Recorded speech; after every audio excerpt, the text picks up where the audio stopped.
Yo, yo, yo, what is up? Welcome to the Killjoy Jake YouTube channel. My name is Doug, and today we're eating a whole bowl of grapes. We're almost there. We're actually before the stream even started. Got started on that one. No, but seriously. It's time to talk horror. It's time to get crazy. And I forgot to set up my little goal here, but we're going to do that right now, meaning you guys have some extra minutes while we get into this. If you're watching this on replay, by the way, I greatly appreciate you. Please subscribe to this page. It's fun, I promise. That sounds like something that a serial killer might say before they shove you into their van, but it is fun around here. It's a good time. Hit that red little subscribe button. I don't know. Why not? But real quick, I'm going to do something, and then we're going to really get this conversation going. If I can type. I'm not very good at that, fun fact. I'll go for another hour. Sick. All right, super chat goal, 10 super chats, and then we'll go for another hour, baby. But for now, we're hanging out. So let's say hi to some folks hanging out with us, like RJ Skarenki saying, gonna have to miss this one, Jake. I'm getting on a phone call with my therapist. We'll be there for the 7 o'clock stream, though. Thank you so much. Dude, that is so important. That's all good. I completely understand. Take care of yourself. Take care of yourself. Listen, going to therapy is like going to the gym for your mind. It's important. It's important to do. It's something you should do. It's something I should probably start doing because not everything up here is always okay, and that's okay. So it's important, RJ. Good on you for doing that for yourself. Everyone should be in therapy. That's just an opinion that I hold. That this grape-eating horror fan is always going to hold that. There we go. John Best. How am I today? I'm the best, John. You did catch me at my lunch hour, though, so I might be eating grapes this entire stream.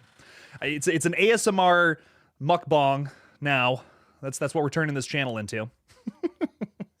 But no, I'm having a great day. DoorDash sent me a, we miss you, buddy.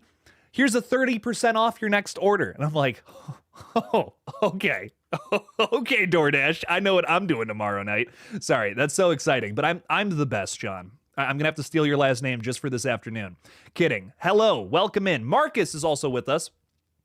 Marcus Bellum, specifically. How's it going? Hey, y'all. What's up, Marquise? I don't know. I'm terrible at pronouncing things, but welcome in, my friend.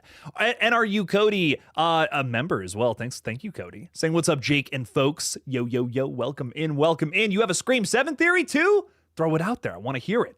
I want to hear some Scream 7 theories. I'm having a tough time coming up with any. Can I be honest with you guys? I got nothing that I'm like, oh, I got to make a video out of that, you know?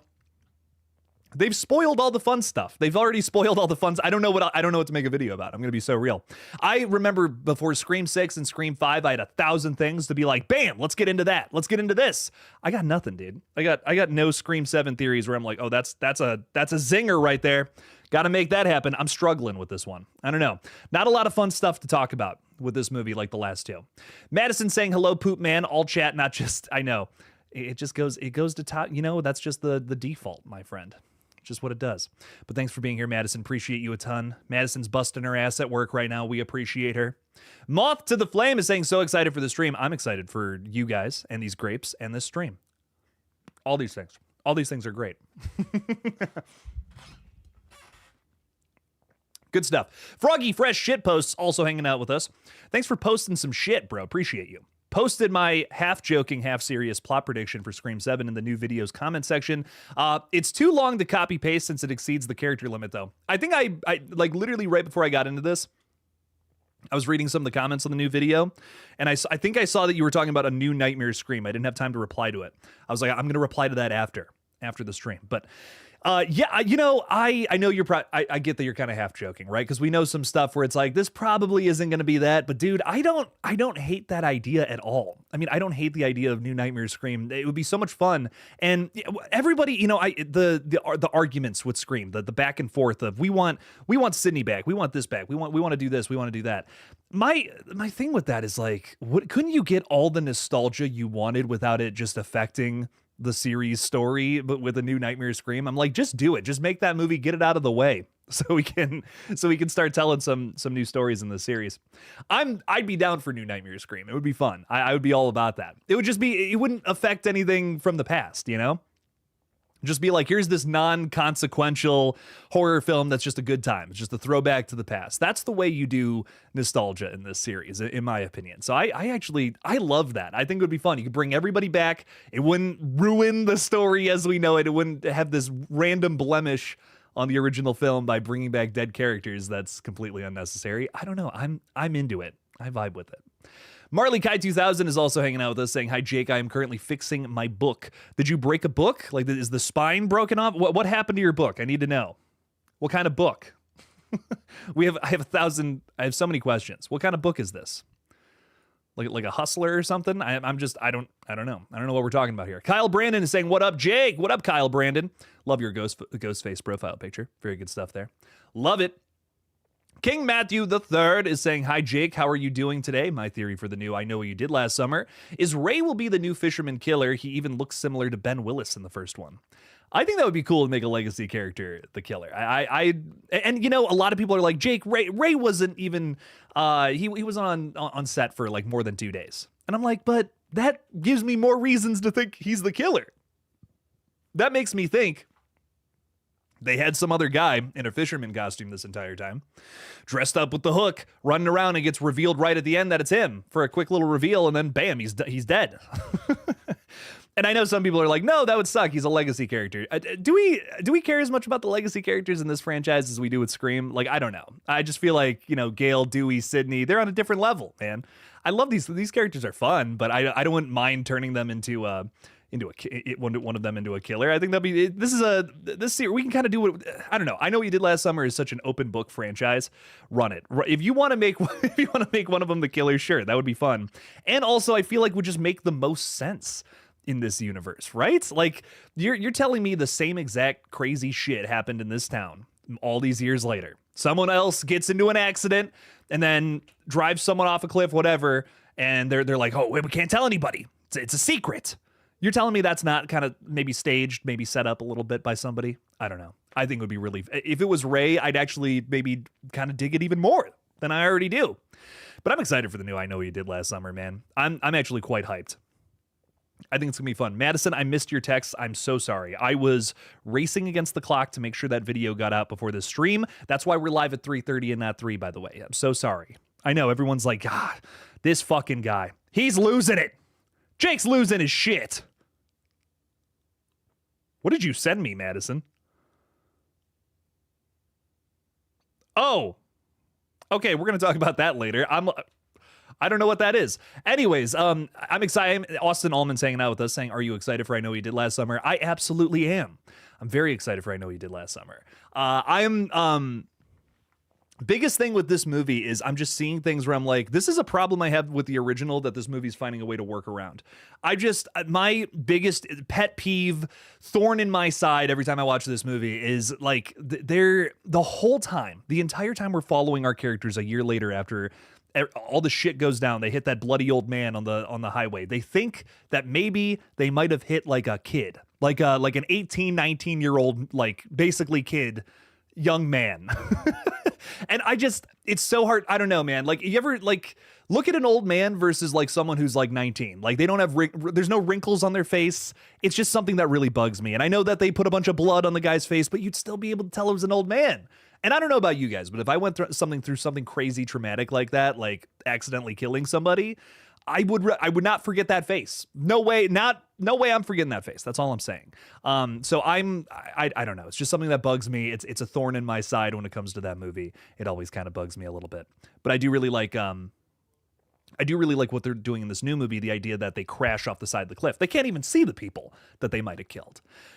Great idea. 10 out of 10. Maybe a quick flash, but not we're throwing the body off the cliff. I'm just liking the way that they're approaching this legacy sequel, maybe even more than the original. And I'm open-minded to see what they do with this. So I'm the more I think about it, the more I'm excited for the new I Know What You Did Last Summer. Truly. Cody's theory on Scream 7, and then we're getting to some of those super chats because I appreciate you guys a ton. Thank you. Saying, what if Ethan was one of the kids who ran in the hallways in Scream 1, but in reality he was an actual ghost face, but gets caught and is why he's in the asylum in Scream 7, the one Gale goes to see? That's a lot. Okay, so Ethan is we're connecting Ethan from Scream 6 to Scream 7 here. He's still alive somehow. He's in this crazy insane asylum in Scream 7. That Gale may go to. That's a little bit of a rumor. If you're like, what is Cody talking about here? Rumor has it that we're going to some sort of insane asylum in this new movie, and Gale's gonna find out something about the past that we didn't know until just now. Ooh, I don't know. I don't know if any of that's true, but it does sound really interesting. It might be a fun little angle to take this down. I really, you know what else I really like about that too? I miss Gale looking for clues, kind of snooping around like this is a Scooby-Doo mystery. I miss that element to Scream kind of. So I wouldn't mind none of that. Kyle just said no Ethan in 7. That's very funny. Popcorn theory video about Gale, pretty interesting. I have not seen a popcorn theory. Is Gale eating popcorn? Is this a controversial thing? I don't know anything about this. Blindside, hey bro, good to see you this morning. What's up, Blindside? How's it going? Welcome in. We've got gnarly ass fog in Auckland this morning. It's like waking up in Silent Hill. That is sick as fuck. I think part of the reason I've always loved horror is I just love fog. I think it's spooky as fuck, and I love Silent Hill for that reason, man. When I was a kid, like, we'd get fog out here, and I'd just go race around, and my folks couldn't find me in the fog. It was scary. I would hide in a bush or something and pop out at my mom. It was terrifying. I was always a little evil shit, basically, is what I'm trying to say, but I love fog. It's awesome. Be careful. Look out for any pyramid heads out there. They might be walking around. You never know. A. Krenich is throwing $2 out there. Thank you so much, my friend. I fucked up the super chat goal. I'm just realizing now, and I usually set it to just all super chats. If I just get 10, we'll go for another hour. It's not going to say it on the top, but we're counting this as 1. Erica's is 2. So apologies on that. A. Krenich, really do appreciate you a ton for that. Thank you for the support. Yeah, little rush today, I guess, because took a little longer on that video than I thought I was going to. And it ended up being a slightly bigger video. Usually I'm like, oh, I have a couple of Scream things to talk about. I'm just gonna rope that into a smaller video. Today's Scream update ended up being fucking huge. There was a lot to talk about. Some things I'm actually really excited I was able to get into. But it did take maybe a couple more hours longer to edit and put all together. But some really thought-provoking stuff with something that came out from David Arquette talking about Dewey's death in 5. That based on fans' reactions to the way he talked about it, it really got me going, thinking about things that, like, just the fundamental elementary reasons why I feel like there's a lot of disagreement with the direction of Scream right now. I think it all just boils down to what's the reaction to David Arquette being upset that not even being upset, making jokes about wanting to like strangle the writers or something because they killed his character. And it's just so interesting to me. The whole thing's interesting to me. I love, for me, do whatever you have to do to tell a good story. That is first and foremost in my book. I think with some people, though, it's first and foremost is just the characters. They just want to see the characters on screen. And if that's your opinion, rock on. I respect it. I'm more of a story guy. I want a good story from a new movie, a new continuation. And sometimes the best way to do that is to kill a character or to move on to new characters. I think that's why one of my big things with Scream is I was like more invested in some of the new people because there's all this uncharted territory with them. They're different kinds of characters in this universe. And it was something that I was just really vibing with Screams 5 and 6 especially. I'll be real. I like Sam Carpenter. I like the core 4. I don't know if I like them more than the original characters, but I was excited to see the possibilities that could unfold with these different kinds of characters in this universe. And I guess that's what I was looking for. Rarely does a franchise go back to older characters and it works. When it does, it's like this surprise hit usually, like Saw X, big example of that. That rocked. Loved Saw X. But not every franchise is set up like that. You know what I mean? I don't know if every franchise could just bring back older characters and tell a new story. And Scream's definitely going to be a tough one to make that happen. Especially in the midst of a rewrite, especially when the story was supposed to go one way and went the other way. It's just something I've been scared of. Sydney Prescott, I've said it before, I'll say it again, easily my all-time favorite final girl. And I would hate for her story to get ruined just because they want to make one more movie. I'm very pro sequel. I love sequels. Run it up. Give me some more sequels on everything. I'm here for it. But sometimes it's tough. Like, what if you bring somebody back and you ruin their character arc? I mean, I feel where I'm sitting, I think Gale's character arc is like beyond ruined after Scream 6, which might sound melodramatic, but man, I loved what they did. I love how they ended it in Scream 5. If Gale didn't even show up in Scream 6, that would have been fine with me because they had something really good there, wrapping it up with Dewey's death and saying, I'm going to write a book about Dewey now. You know, I'm done profiting off of the death of other people. I'm going to write about positive, good things in the world, you know? And then we're just like, hey, you know what? Let's just do Gale from Scream 2 again in Scream 6, because that's the best version of Gale. It is, but let's conclude her arc. You know what I mean? Her arc was done in 5. I would argue same with Sydney, same with same with Dewey. And we kept it going. So I don't know. It's what worries me. It's like Scream 7 in a lot of ways, in my humble opinion, is like focusing on all the things I didn't like about 6 and expanding them, making it the whole story. And I think that's why I've been so negative with it. But I still have faith. It's Kevin Williamson directing. I think that at the core of it is going to make it something worth our time, worth our money. I hope. But let's swap subjects for a second here.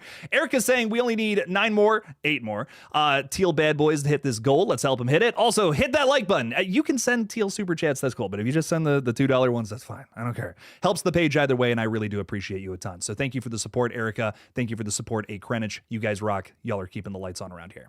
But anyways, let's get back to this. We got some more folks throwing some chats out there. More people I got to say hi to. I missed a few folks, so I want to go back up. Gory Tiger, hello. What's up, my friend? Welcome in, welcome in. Horror Paradise is saying, speaking of Saw, I fear for it under Blumhouse. I'm not interested in anything not Tobin at this point. I mean, fair enough. The well's dry if otherwise. Not a fan of Spiral and other Apprentice approaches. The problem with Spiral, in my opinion, is it just wasn't set up very well. And the more I learn about Spiral, the more I learned that it was cut down because of like they're trying to achieve an R rating. It got an what's the other rating that I can't remember? It's not X rated. It's like NC-17. That's it. It got an NC-17 because of the fake scene where Max Minghella character got skinned or whatever. But because they took that out and because it wasn't shown on screen, it was obvious who the killer was, you know? I think there is potential for Saw to be a murder mystery franchise again, but you just got to approach it the right way. Spiral was a swing and a miss. But like, dude, to me, in my humble opinion, I would rather get what you're talking about. Tobin Bell continuation with Saw 11, but it sounds like he's maybe getting old and just can't do it anymore. I mean, if you think about it, Saw 10, Saw X, that was the most screen time Tobin Bell had in a Saw movie ever. It took a toll on him, and he's an 80-something-year-old man.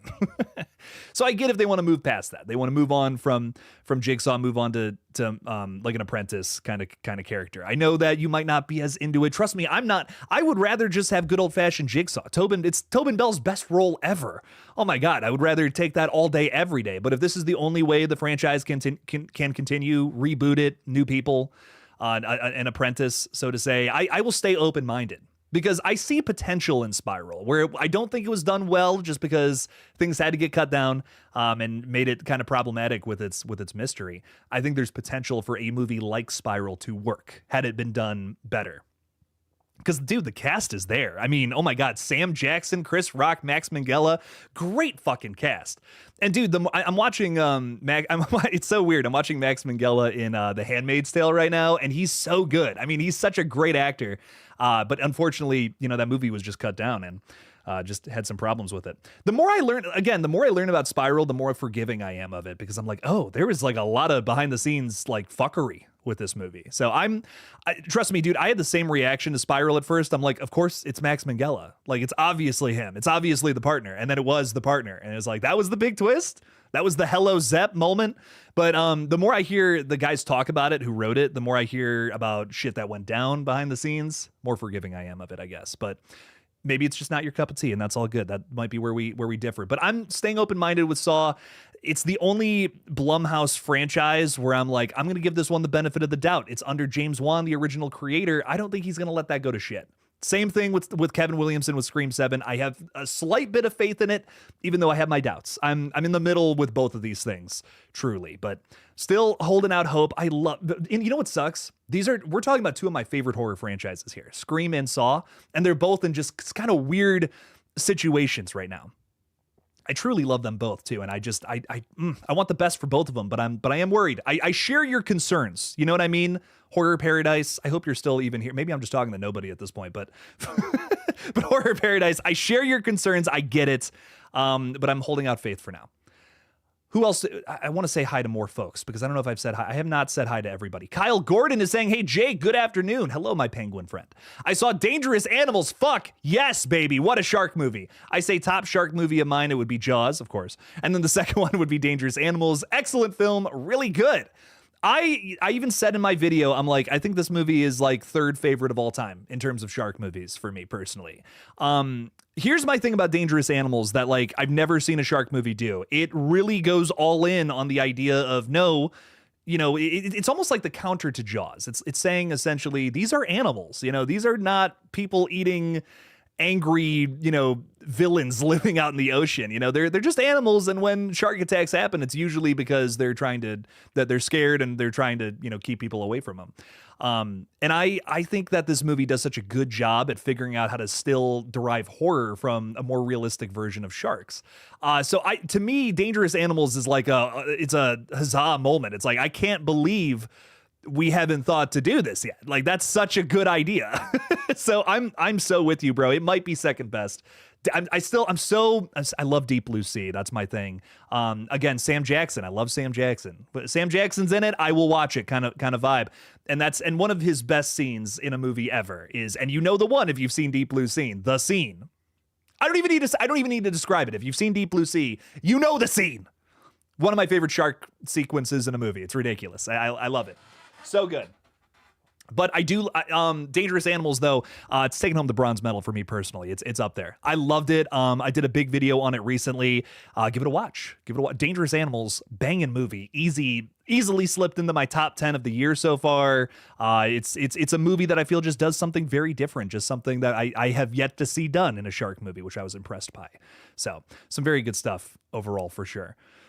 Man, solid shit. It's Alfie is saying, just seen your video, didn't know Ready or Not was getting a sequel, but I'm happy about it. Love the first one. Dude, Alfie, I'm going to be real. I've been seeing all these pictures come out from it, and I just have so many questions. I have so many questions about Ready or Not too. Weird thing with this one. We have some videos and pictures that have been out now with Samara Weaving, and she's in the same costume from the original film and has the same like battle damage. I believe it's her left hand, if I'm not mistaken. Left hand got the nail through it. She has a new bandage on it in that picture that just got released. She has, I think, like some sort of like covering on her left shoulder. Like, doesn't she get stabbed there or something? I'm failing to remember. It's been a long time since I saw that one. But she's got like some sort of bandage there. She's wearing the same dress. It's already covered in blood, and she's handcuffed to Catherine Newton. Okay. Thoughts there? I feel like they're picking up right where they left off from the last one with Ready or Not, moving right into Ready or Not 2. We're just going to pick up right from the stairs, smoking the cigarette. It's not over yet. That is really interesting to me. Listen, if you do that in a movie, I'm on board. I'm on board immediately. That is so fucking cool. I love that the 3 Terrifier films have all done that. That's another thing where I'm like, this got me from the beginning. I'm sold. I'm sold when you're able to do something like that. It would be sick if Ready or Not 2 just picks up right there. Movie opens, smoking the cigarette, saying fuck in-laws or whatever she says, and then gets in an ambulance. Catherine Newton's the EMT, patches her up, and then there's still more terror. Something else is going on that we don't know about. I'm so ready for Ready or Not 2. I'll be real. I've made this argument quite a bit on this page. I know what you did last summer. I don't think it needs a sequel. I feel the same way about Ready or Not. I don't think it needs a sequel. But there's so many good things. There are so many good things happening with Ready or Not 2. It's hard for me to argue against it. The cast is superb. Like, probably the best horror cast of a movie we're talking about right now. I don't even say that with any sort of exaggeration. Dude, you have Samara Weaving coming back, who phenomenal in every horror movie I've ever seen her in. Catherine Newton, same thing. Holy shit. I mean, what a repertoire she's had. And both these actresses are very young, which is awesome. We have many, many, many more movies and years with them, which is exciting. These two are basically leading it, is what I hear. But then you also have Sarah Michelle Gellar. You have David Cronenberg in the supporting cast. Like, what? What is this movie about to be? I don't know. But that cast alone, those 4 people, I love them so much. I'm sold on this movie. Let's see what it's all about. I can't wait for it. Cat No Roar is saying, hear me out, Final Destination 7 rocket launcher disaster? Yes. Take my money. I'm there day one. Cat no rar. Anything subtitled rocket launcher disaster, I will see, just for the record. If you put that in the title, I'm there day one. That's too crazy for me not to watch it. Goji Man 54 is saying, I don't know if you have said this yet, but who is or favorite Ghostface killer? Why are they? You know, the person I commonly cite as my favorite is Mickey. I love Mickey's motive. I think it's very interesting, and I feel like it's underutilized in the sequel, personally. You know, everybody loves Mrs. Loomis. Everyone's like, oh man, Debbie Salt, give me more of that. No, Mickey all day, baby. Mickey is so fucking fascinating, so 1997 in every which way. I love his motive, and again, it just kind of feels like he shows up, he says it, and he gets shot in the face, and that's kind of it. That just feels, I don't know. Timothy Oliphant, easily my favorite Ghostface to this day. I love Billy and Stu. And I think I've commonly said that Stu's my favorite, but the more I think about it, the more I'm like, dude, I think Mickey's the best Ghostface, like in terms of motive, in terms of what he wanted to ultimately do. He wanted to kill people, and he wanted to get away with it and blame it on the movies. That is there's not a better Ghostface motive. There's not. They had it right with the sequel. they nailed it on the head with that one. You're not going to get better than that.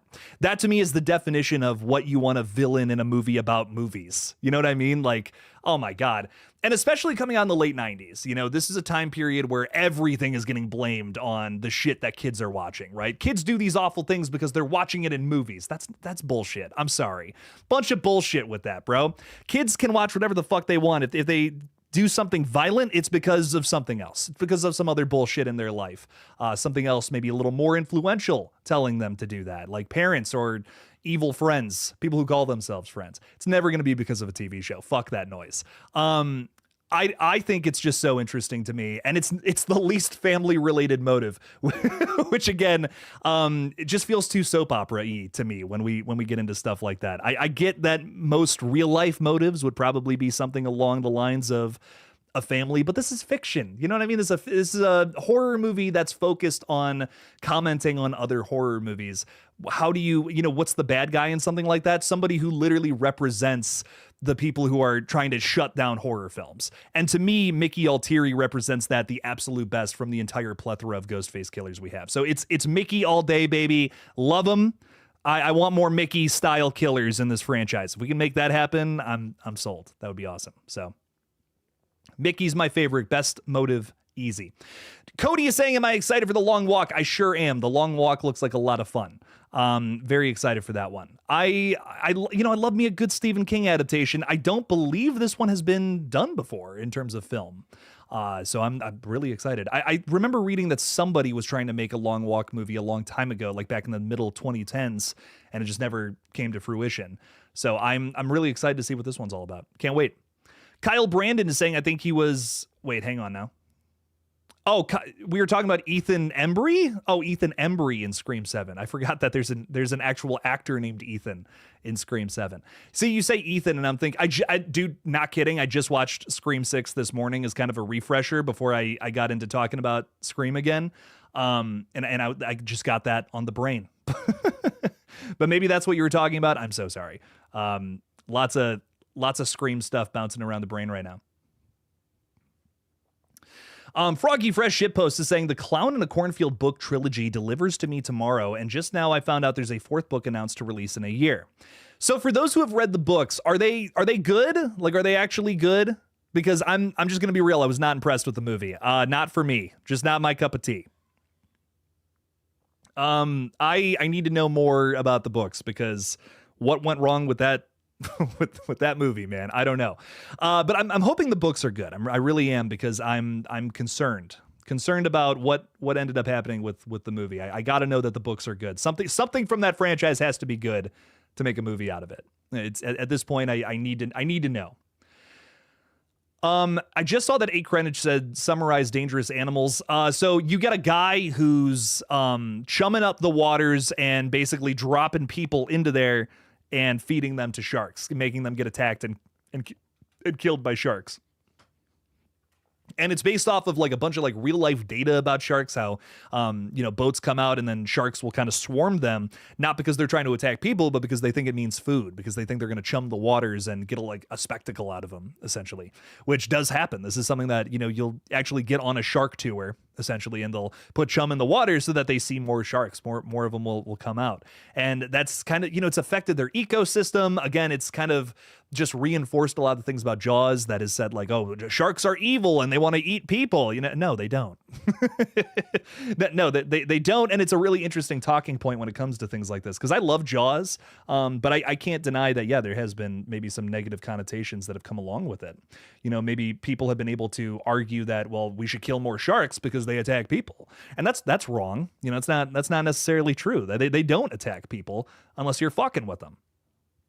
So it's an interesting movie. Again, a little more of a thought tank thing here, think tank, where it's essentially making you think more about elements to sharks, which I thought was just cool. It was cool that we ended up throwing some thriller elements in there to talk about like the real life implications of how movies like Jaws and just shark attack films in general have affected that ecosystem. So I thought it was a really cool movie.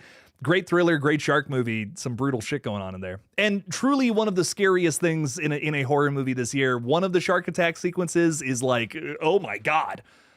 Oh, and there's some body horror in there that I don't even want to spoil, because if you haven't seen it, dude, one of my favorite moments of body horror in a film that's not even shark related, not even remotely about sharks, just something that happens where you're like so unexpected. You're like, what the fuck did I just, what? Huh?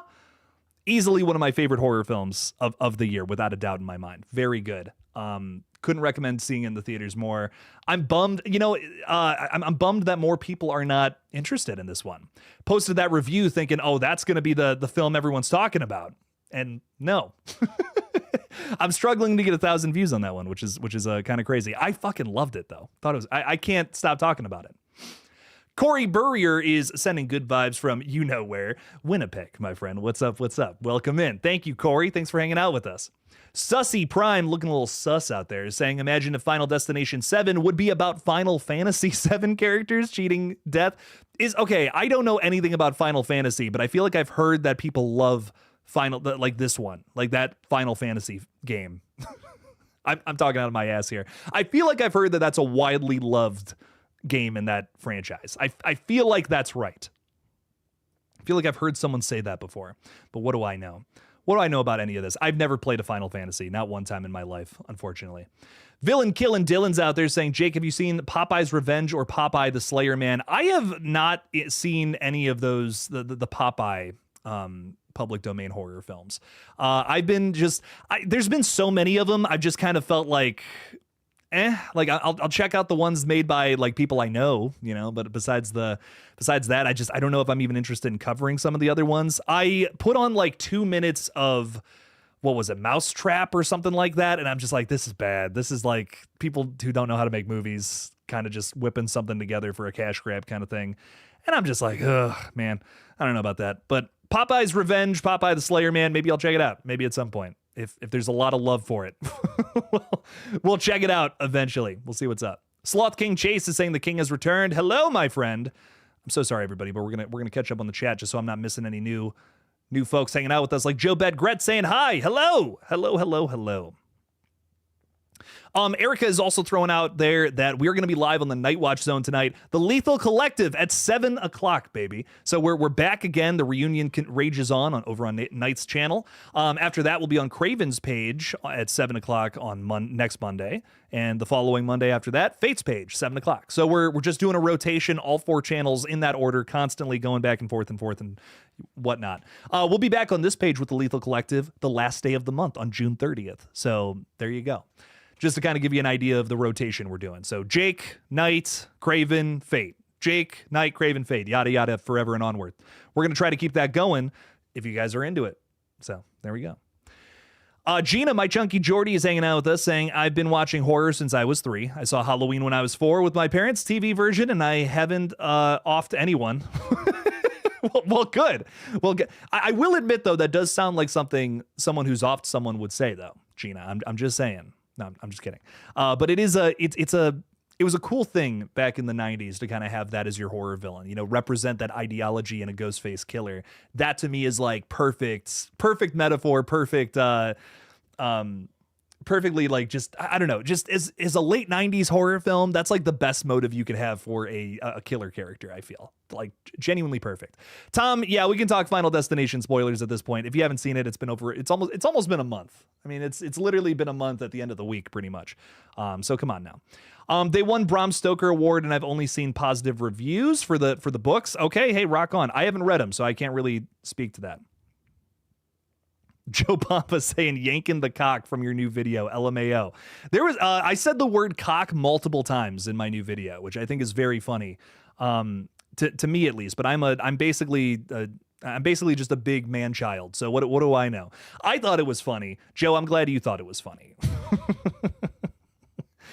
Very silly things happening there. Froggy Fresh Shitpost is interested in dangerous animals, but it's not releasing where I am. Oh, that sucks, bro. I'm so sorry about that. It should be on Shudder sometime soon, though, which is exciting. So check it out on Shudder soon. It'll be there soon, hopefully. It's an IFC like Shudder release, if I'm not mistaken. So it'll be on the streaming service soon. Keon30 is saying, "Yo, Jake, what's up? What's up, bro? How's it going? I believe you're in the secret group chat for VHS films." with me. I think you're that same person. You have a different profile picture, so I'm not sure if you're the same Keon or not. But I'm in a secret group chat relating to the VHS films, and I love these movies so much. We just got there's an IMDb page created recently, and I don't know if this is a real update or not. Take this with a grain of salt, but it is interesting that there was some sort of IMDb page made for VHS 8, which is the 8th installment in this franchise, and they had a list of directors. I don't know if this is legit. Again, there's anyone can post to IMDb basically, so it's probably not. But I do really, if this is the list, you're the same dude. What's up, bro? If this is the list of directors, I'm gonna lose my fucking mind. Like my head will explode, and I'm so excited. But it was Jane Schoenbrunn who did. I saw the TV Glow. Who else was it? Damien Leone, Terrifier, rock on. Oh my God, I forgot. Hang on, I'm pulling it up because this is so exciting.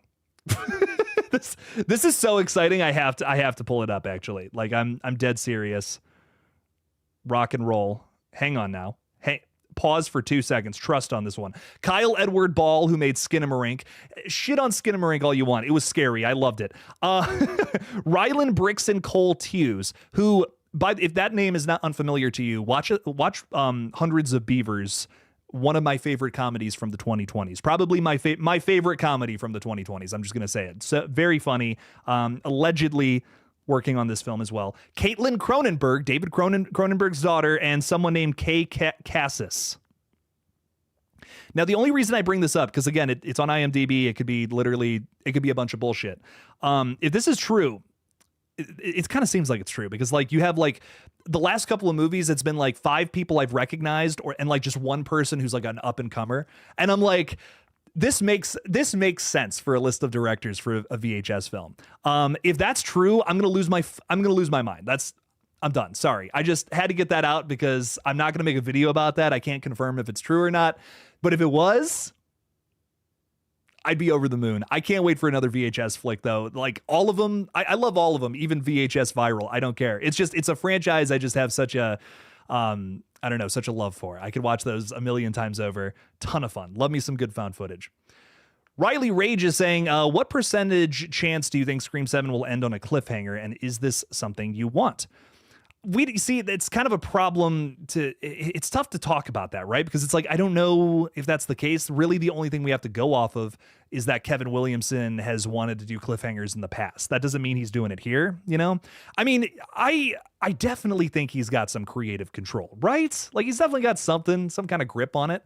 But he does not have a writing credit. We have to remember.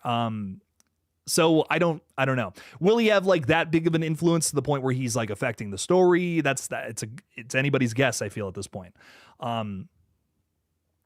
But is that something I want? Absolutely. I want Scream to try different things out. I feel like when you're at entry number 7 of any franchise, yeah, like at this point, just whatever weird idea you want to throw out there, do it, try it out. Just don't give me the same exact thing again.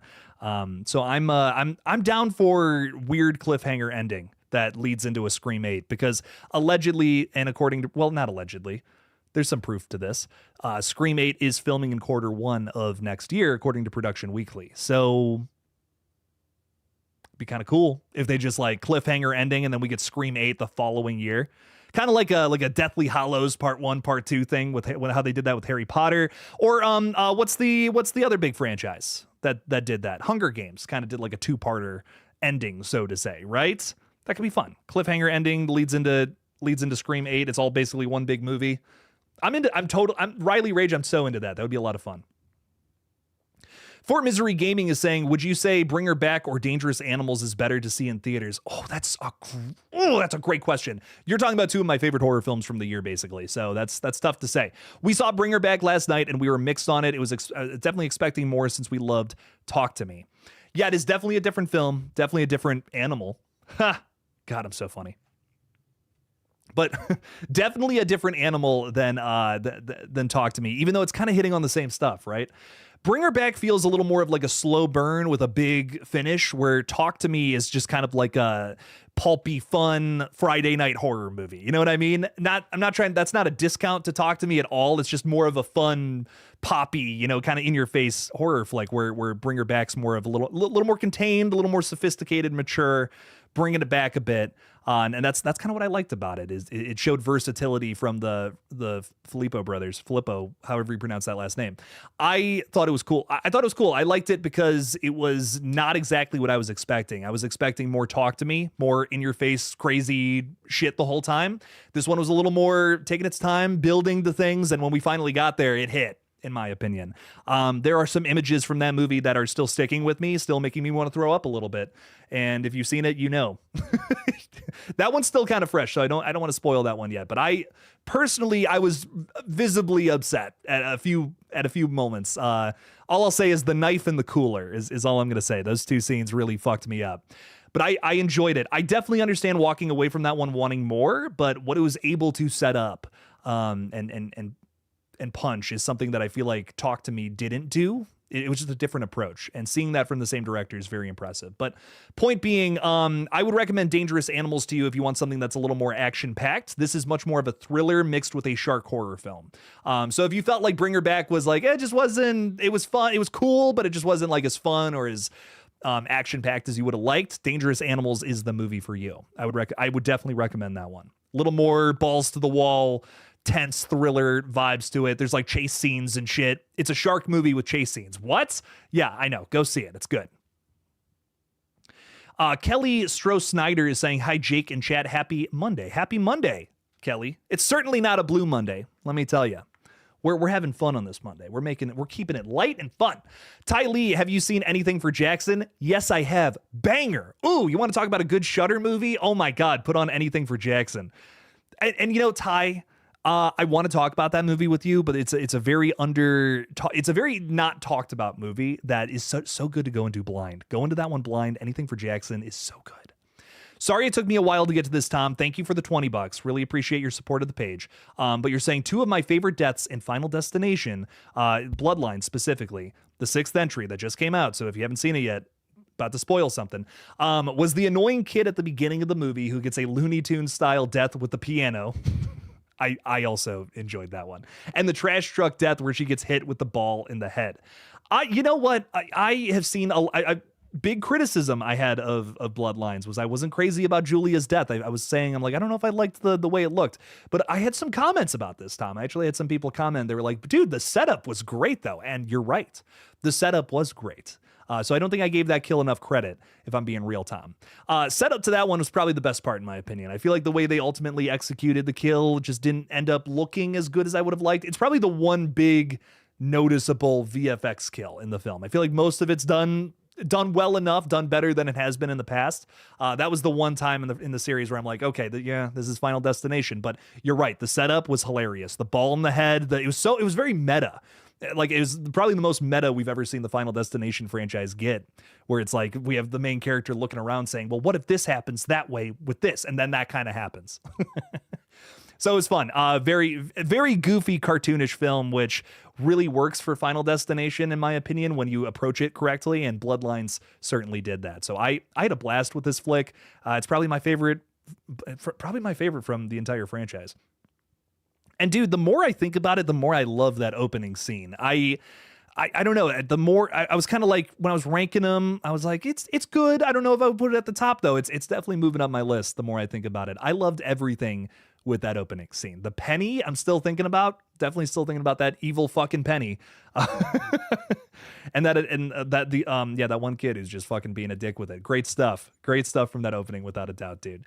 So I'm really glad that it seems like you liked it. You have some favorite kills. Sounds like you liked it quite a bit though, Tom. Thank you for the $20, bro. Really appreciate the support. And I hope we get some news on Final Destination 7 soon, because nothing would make me more excited. The movie is well past 200 million at this point. I would be beyond shocked if they're like, yeah, we're not gonna do it. I mean, what? You don't like money, huh? that's what I would say to the fucking studio at that point. So it's coming. We just haven't gotten the announcement yet.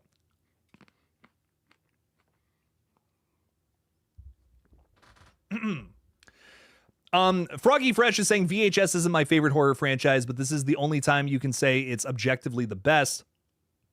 The only franchise where every film has something you love, better for the filmmakers too.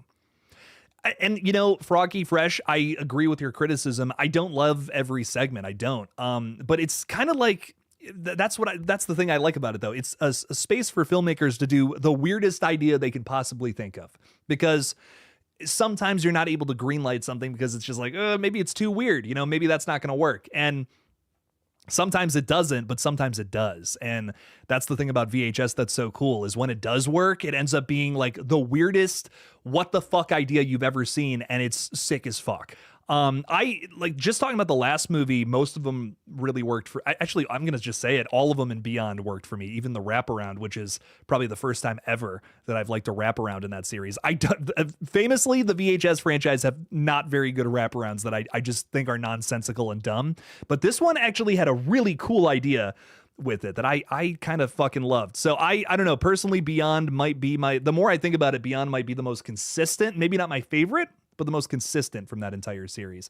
But dude, Jordan Downey, some of his best work is in VHS Beyond. I'm going to be completely real. I really love a lot. I actually do enjoy quite a bit of his movies. Most people probably know him as the Thanksgiving guy.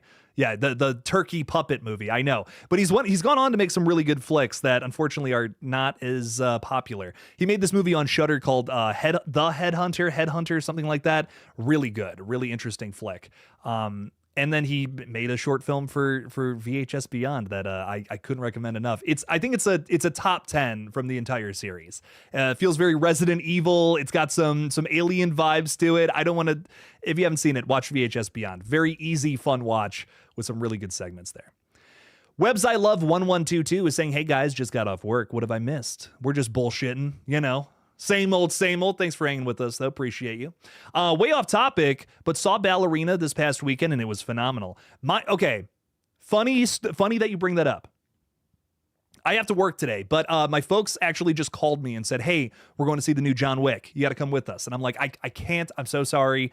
Got to work. I have to work like literally all day. I'm so sorry. I would love to go and see that. It's the first time like in forever that my folks are seeing a new film in general before me. And I'm bummed. I'm so bummed. I want to see this so bad.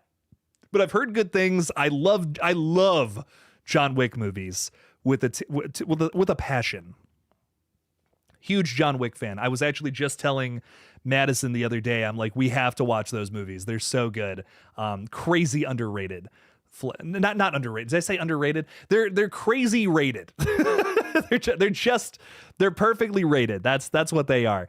I feel like the problem with John Wick is that there's been so many copycats ever since the first one came out that everybody's like, oh man, I'm sick of that now. You know, the copycats suck like almost across the board, but the originals are good. I love John Wick. They're awesome, but unfortunately, a lot of not so great copycat movies have come out and just kind of dropped the ball, in my opinion.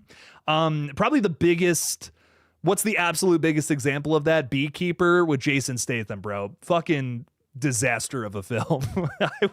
I was not happy after watching The Beekeeper. I'm like, you just took the plot of John Wick and inserted bee puns and did it worse. Like, what? So I get why everyone's sick of John Wick, but I love those movies, dude. I think they're so much fun. So I'm gonna see Ballerina as soon as humanly possible. I'm really glad you liked it too.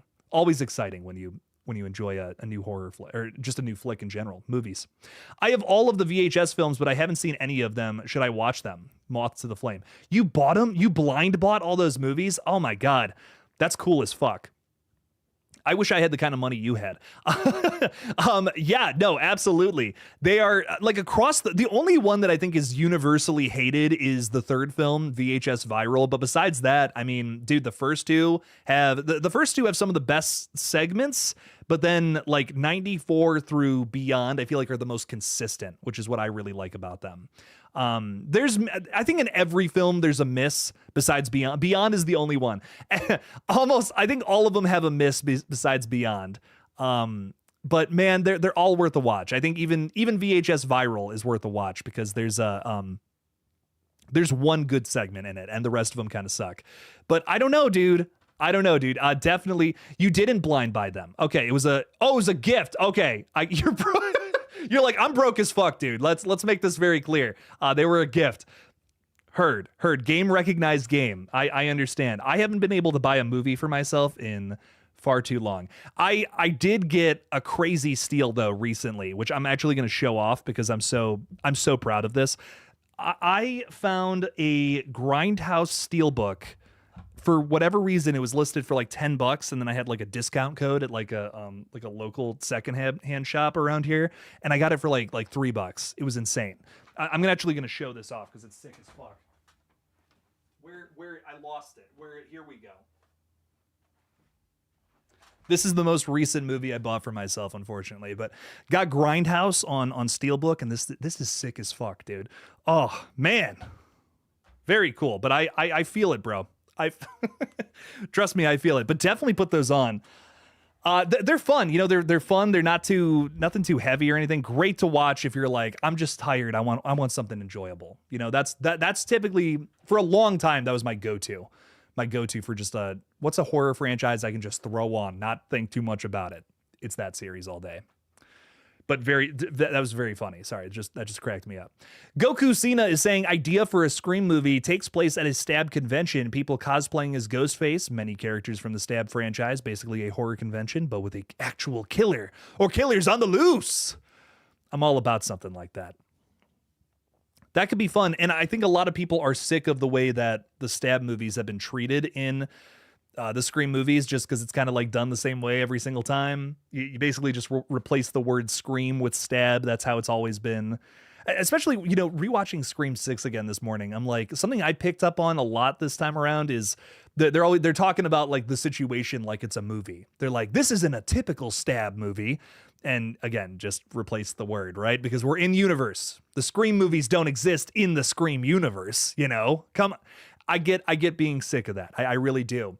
But I will say something like this is interesting to me because this is a different side to like the in-universe movies that I feel like we haven't really seen too much of. You know, we've seen people like lose their minds at a movie premiere. We've seen people who are fans come and become killers, but we haven't gone to a convention and followed new characters there. Or you know, even something as simple as, well, what if, you know, okay, Sidney Prescott gets a letter in the mail. Hey, we want to pay you to show up at a Stab convention. Maybe Sidney needs some money because of whatever business she's running these days. I don't know. Write something. Come up with something. She brings her whole family there. She's like, I'll have a bodyguard or something, but maybe this will be a nice little break for the kids. We can go out there. We go to the Stab convention and there's a real killer on the loose. Somebody dies. And it's up to Sidney to stop. That would be if you told me that was the plot synopsis of Scream 7, I'd shut the fuck up about literally every criticism. I'm like, that's so fucking cool. I'm in. Let's go, baby. Goku Cena, I love shit. I love that idea personally. I think that's really sick. That's sick as fuck. Feels very screamy to me. So. Keon 30 is saying, hopefully in VHS 8 we get a deep dive into what's going on with the tapes. Who is the villain behind the viral? Touched on it a little bit with the ice cream truck. This is something too, I will say, was it Moth to the Flame who said they were broke? Yeah. Moth to the Flame was saying they had never seen these movies. There is technically no connections between the films. But there are a lot of theories, a lot of theories from fans who say that there are some sort of, like, there is someone behind the tapes. And there's kind of like a few, how do I even say this? In the wraparounds, you'll notice like there are people who are like worshiping tapes in one of the movies. There's people who are obsessed with the tapes in like the first couple movies. So it's one of those things where it's like, is there more to that? Are we ever going to actually hit on that in one of these movies at one point? It's a great question. It's interesting to say. I think for me, it's, this franchise is more about, less about like an ongoing story, more about just, horror directors being able to make whatever weird kind of story that they want. But I imagine that maybe one day you'll get somebody who's a big fan of this series who maybe wants to touch on something like that, right? I mean, that's what this series is all about, doing the weird idea that you want to make. And that to me is why I'm just so drawn to it. And if someone wants to do that, if someone wants to make a short that connects everything, talks about somebody who has all these weird tapes, maybe they're from different dimensions or some crazy bullshit like that. We know that's a thing in this universe. I'm definitely not against that. I think that could be a lot of fun. So not against some sort of, if someone wants to bring that to the table, that could be fun. Kelly has a theory about Scream 7. We find out Roman was involved in the OG Scream because the ghost face in the bathroom couldn't be Billy or Stu, and it was him in the store. I think he helped Stu escape. I definitely think you are onto something, Kelly. I definitely think we're going to find out. Here's my thing, right? And I'm speaking just from a logical, objective standpoint, not even my own personal opinion on this. If they announced that just Matthew Lillard was coming back into this, I would say Stu could be back. Stu could be alive. That could be a thing they're pursuing here. But they all at the same time, pretty much, they announced that Matthew Lillard's back, Scott Foley's back, David Arquette is back. That to me says, okay, we're probably doing flashbacks. And I shouldn't say this. I'm not going to say this. It's flashbacks, okay? Look me in the eyes right now, it's flashbacks. Don't get your hopes up. Flashback sequences probably to the original with something about Roman being involved with the original killings, and we're doing something with that story that was previously unknown. I mean, that's the thing, Kelly. We know that Roman was involved with the original, but to what extent? Was he there walking around in a Ghostface costume? Is there something we don't know about? Maybe someone else who was killed, someone else who was affected by this murder that's coming back now 30 years later. Who knows? I think that's probably going to be what is going on here. Why we're bringing back all these characters is it's going to be something that happened in the past that is once again affecting our characters here in the future. And I could see it being someone locked up in an insane asylum, for instance, all this time, who got blamed for some other crime or something, but it all stems back to 96 somehow, some way. So I think you're onto something in terms of this is going to involve Roman again from the past and something that he left behind that's now just coming to fuck with us. And I see Joe talking about, well, wait a minute, what about the AI though? We know that there's going to be AI commentary in this. That could be the case too, but man, here's my thing. You're going to bring these guys back. You're going to announce, hey, Matthew Lillard's back. Scott Foley's back. David Arquette's back. And they're just going to be AI voices. Wouldn't that be a little disappointing? Like, no. Listen, I'm someone who I'm so against, nostalgia being the only thing driving your movie. But if you're going to announce they're back, just do it. Rip, I don't care. Fucking run it. If you're going to say, hey, Stu is back, bring back Stu. Don't half-ass it. Don't dip your toe in that pool. No, you got to commit at this point. You announced that it's happening. Do it. Make it happen. Come on now. So I hope it's more than that. Personally, I hope it's more than that, Joe. I think they could do that. They could do that, but they have to do more than just that, in my opinion, if you're going to announce that they're back. Right? Come on now. But I like the idea of something that Roman did with Billy and Stu is coming back now to haunt our characters in the present. Who else is with us tonight? We have Hunter and Lindsay Dunlow saying, honestly, in Final Destination 6, hi, Hunter and Lindsay. I think the lawnmower kill was more impactful than the MRI machine kills. The glass in the foot was the cherry on top. that has been an unsung hero of this film for sure. It was hard to watch. Tell you what, that was probably the biggest like ooh cringe moment of the entire flick. I kind of gotta agree with you. That was a really solid sequence. The MRI machine was just it was a brutal 1-2 punch, which is why I think I probably called it my favorite. The spring in the head and the wheelchair popping through Eric's guts. It was brutal as fuck. I loved it quite a bit. But I agree. The lawnmower kill, not getting enough love. The glass through the foot, beautiful. Fucking awful, but beautiful at the same time. So no, I agree. I agree, Hunter and Lindsay. Some very good stuff there. Not being talked about enough. I agree.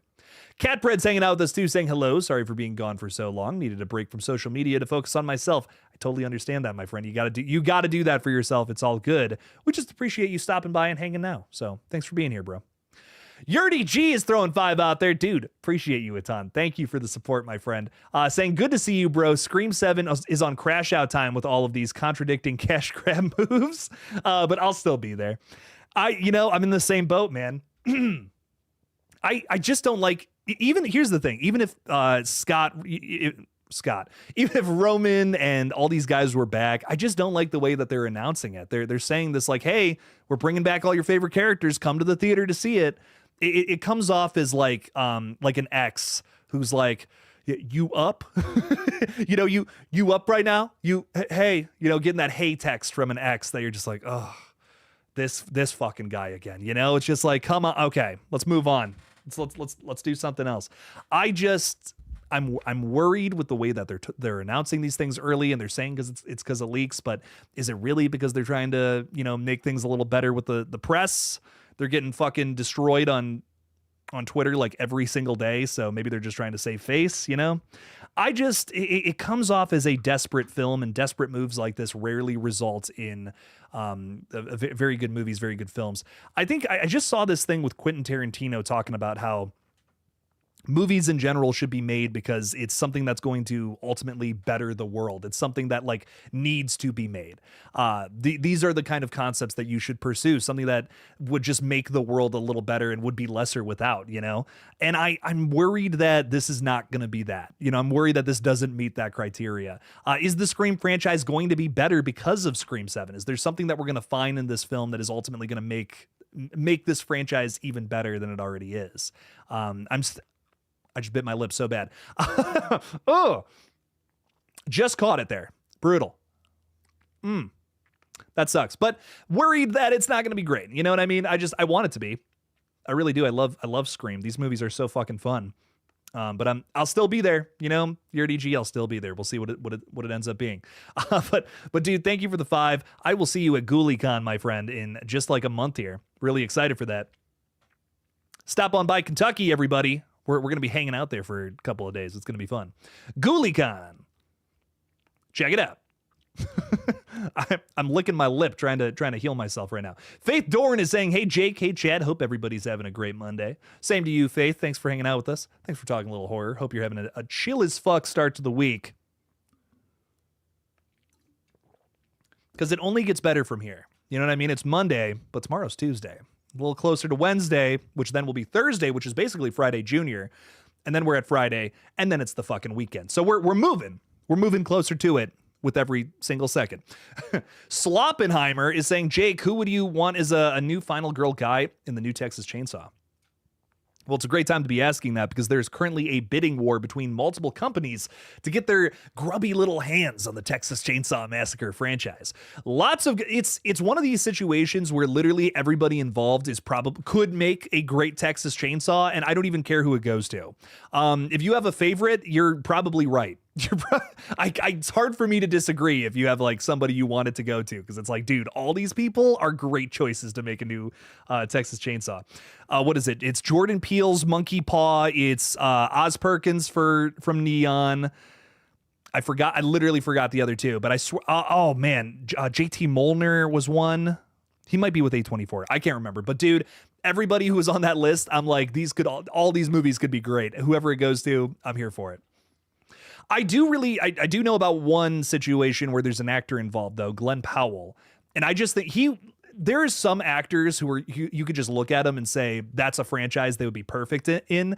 Glenn Powell coming to a horror franchise, what would be the best franchise he could be in? It's easily Texas Chainsaw. He looks like stereotypical Southern man. I don't know how else to explain that, but he just looks like he was born and raised in Tennessee, and he would just be so, or Texas, I should say, right? But he would be great in a Texas Chainsaw Massacre movie. I feel that would be awesome. So rock onto that. I'm if he ends up being in it, whoever ends up doing it, I am so here for that. So rock on, dude. Texas Chainsaw. Let's see what that's all about, Sloppenheimer. I definitely want another good entry in that series too, for sure. I have real trouble with any ankle stuff because of Pet Sematary. And you're not talking about Misery, are you? With the hobbling? I just thought about that too. That is hard to watch. Yikes. Hammer to the ankles. Little hobbling there. Joanna Spicer is saying, what's up, Jake? What's up, Joanna? How's it going? Welcome in, welcome in. Yo, yo, yo. John Kramer is saying James Wan is 100% rebooting Saw, probably, which sucks balls, but it's probably the case here.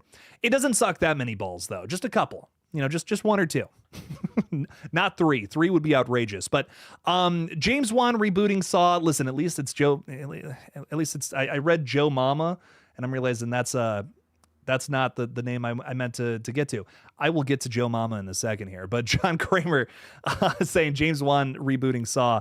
If anyone's going to reboot it, it's got to be James Wan. You know what I mean? At least it's back in the hands of the original creator. So I'll take that, at least there's that.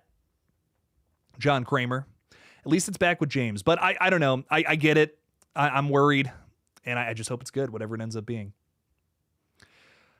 The Beer Belly Angler is saying, was at a brewery last night and got into a convo with a random guy about how we hope they don't mess the stew thing up and about how good Bloodlines was. That is so funny that you found somebody. You also found another Scream fan out there who's just ready to talk about stew. That's hilarious. But yeah, I hope they don't mess it up either, dude. I hope it's good. Stu is up there for one of my favorite ghost faces. So I hope they don't ruin that legacy, with this. That's another thing we're worried about when you bring back these characters. It's a different kind of franchise than something like a John Wick or a this or that, right? It's a horror series, right? It's about characters who are affected by some kind of horrible thing in the real world. These are not larger than life characters. I think that's my problem with Scream. That's why it's tougher for me to get behind something like, oh, we're bringing them back, they're still alive. If John Wick's alive in John Wick 5, I don't know if I'm going to be like that upset, like that's a larger than life franchise that's clearly a little more out there and that's why it works. But Scream to me is like, it's close enough to real life to be believable, but it has horror movie elements about it that heighten it a bit. But that's why it works. You know what I mean? If these characters weren't a little grounded, the commentary would be totally ruined, because then it wouldn't be relatable. So you have to have that relatability factor that I just feel like would be shattered by something like characters can come back from the dead, right? But in John Wick, there's nothing that goes against that. I feel there's nothing that would go against a character still being alive. It is a little soap opera-y, and that's okay.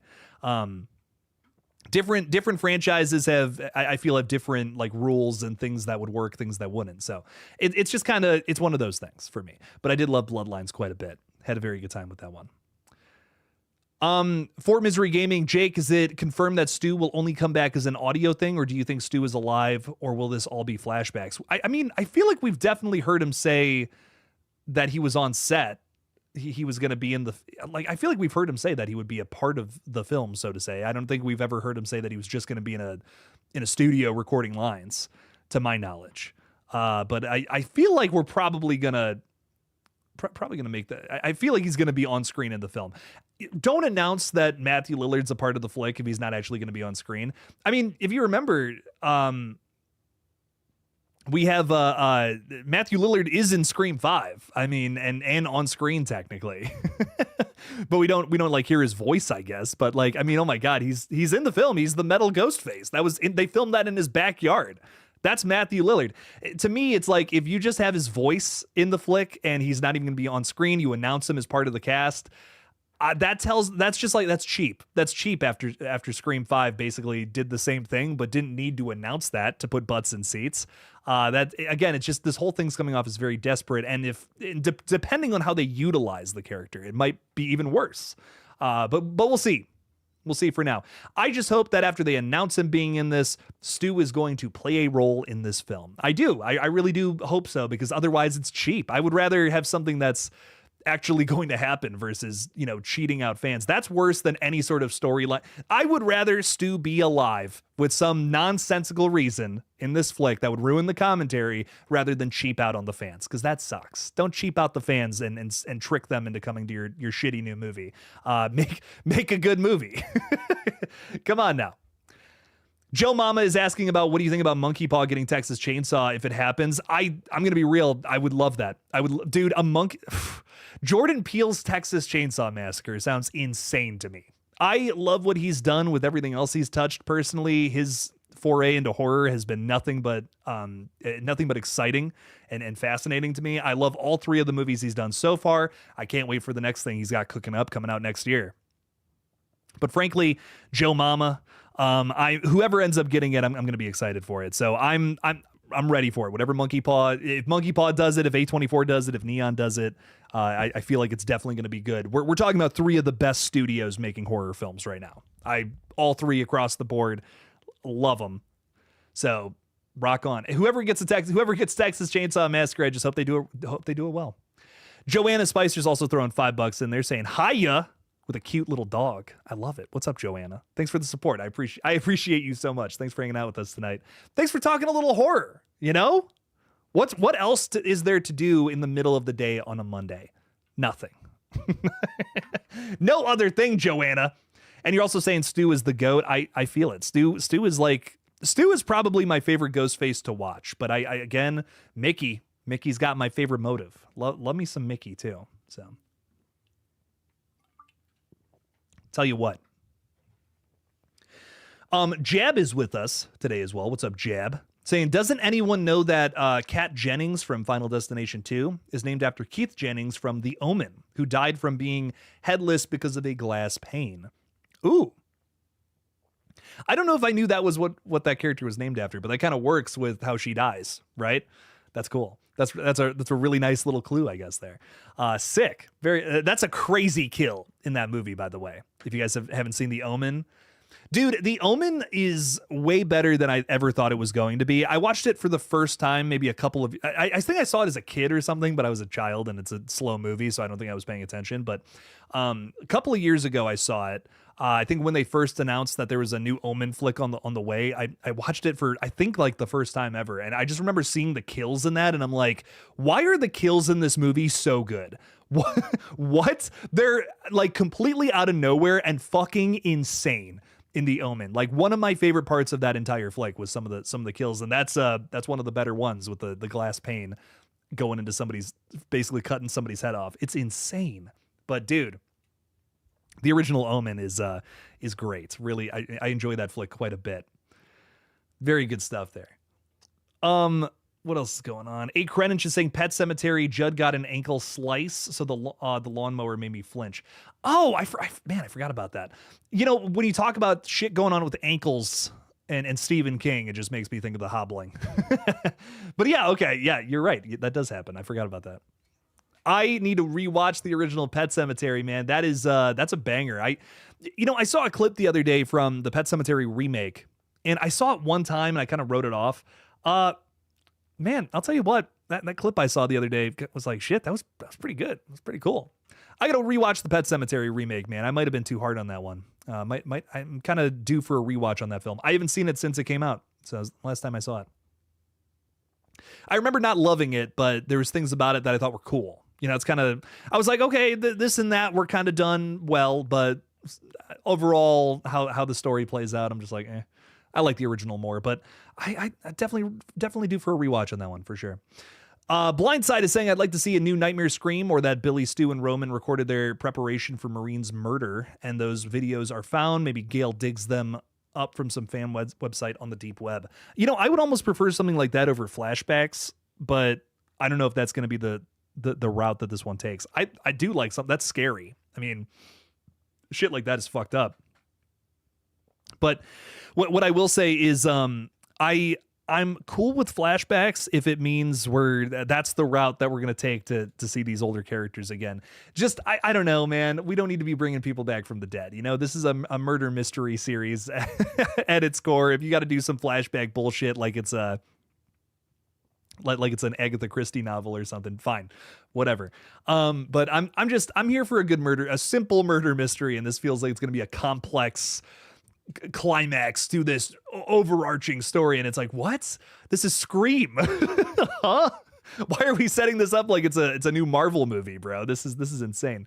But I like that quite a bit, Blindside. I love the idea of finding a bunch of like old school VHS tapes or something and playing them, and it's Billy and Stu young planning murders. That's crazy. Like, that would be some crazy shit there. Be a lot of fun. Alicia is hanging out with us, asking, well, first of all, saying, how you doing? I'm fantastic, Alicia. Thanks for being with us today. Saying opinions on Ma 2. I'm very excited for Ma 2. I'm unreasonably excited for Ma 2. This is a film I rediscovered recently while I was on break. We were chilling out and we put on Netflix and it was on there. I think it said something like, oh, this is going to go in a couple of days. You better watch this before it's gone. And I'm like, I'll watch Ma again. Fine. Sure. You know, why the hell not? Let's see what it's all about. And I watched it, and it is so fucking funny. I had tears in my eyes laughing a couple of times. It is fantastic. And something I realized while watching that film is the difference between a so bad it's good horror movie and just a bad horror flick is when the actors actually try. Like, they buy into this shit, and they are putting out this ridiculous performance that you just wouldn't get anywhere else. And Octavia Spencer abso-fucking-lutely does that. I have so much love for her. Like, we've seen her in so many other great dramas out there where she's amazing, but this foray into horror is it's insane. It's such a weird movie, and I love it. I love it so much. I am so ready for Ma 2. Bring on Ma 2, the Ma-ning. I need it in my life. I need it so bad. And this is, you can do a Megan 2 with a Ma 2. Like, if you want to make this even more ridiculous, I'm fine with that. I'm so fine with turning Ma 2 into a Megan 2. But I don't know, man. We'll see. We'll see what it's all about. Maybe more kids need some alcohol that Ma needs to pay for. I have no fucking idea what that movie's going to be about, but we'll see. But hey, we'll check it out. We'll see what it's all about. I'm here for it, though. Chain TV is saying, I want to see another Dr. Sleep movie. First one was fun to watch with essence stealing vampires. Dude, you're not going to believe this, but they made a movie 40 years ago that is it's a prequel.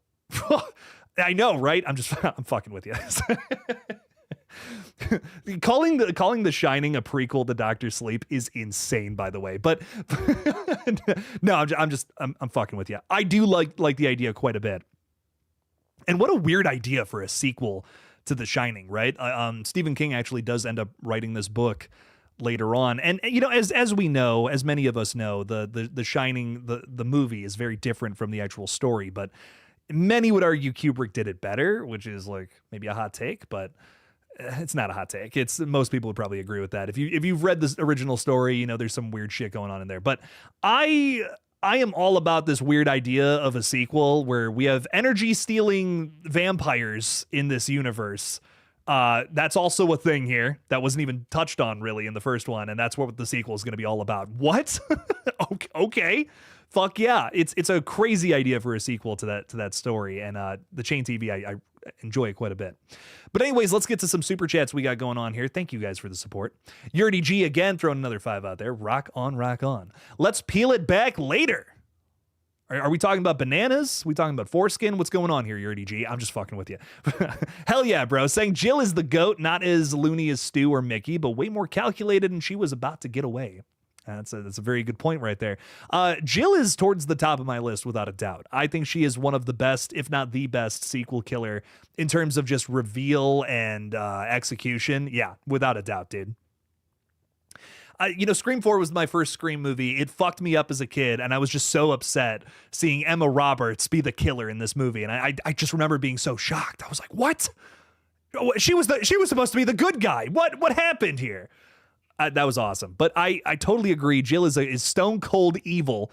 Probably the most one of the most evil killers in this entire franchise too. She is. I agree that she's more calculated, less loony, which I liked about her too. So, lots to love about Jill for sure. Man, one of my favorite killers. If we see her back in a new movie in some kind of flashback, I wouldn't mind that either. But Yurdy G, thank you for the 5. I totally agree.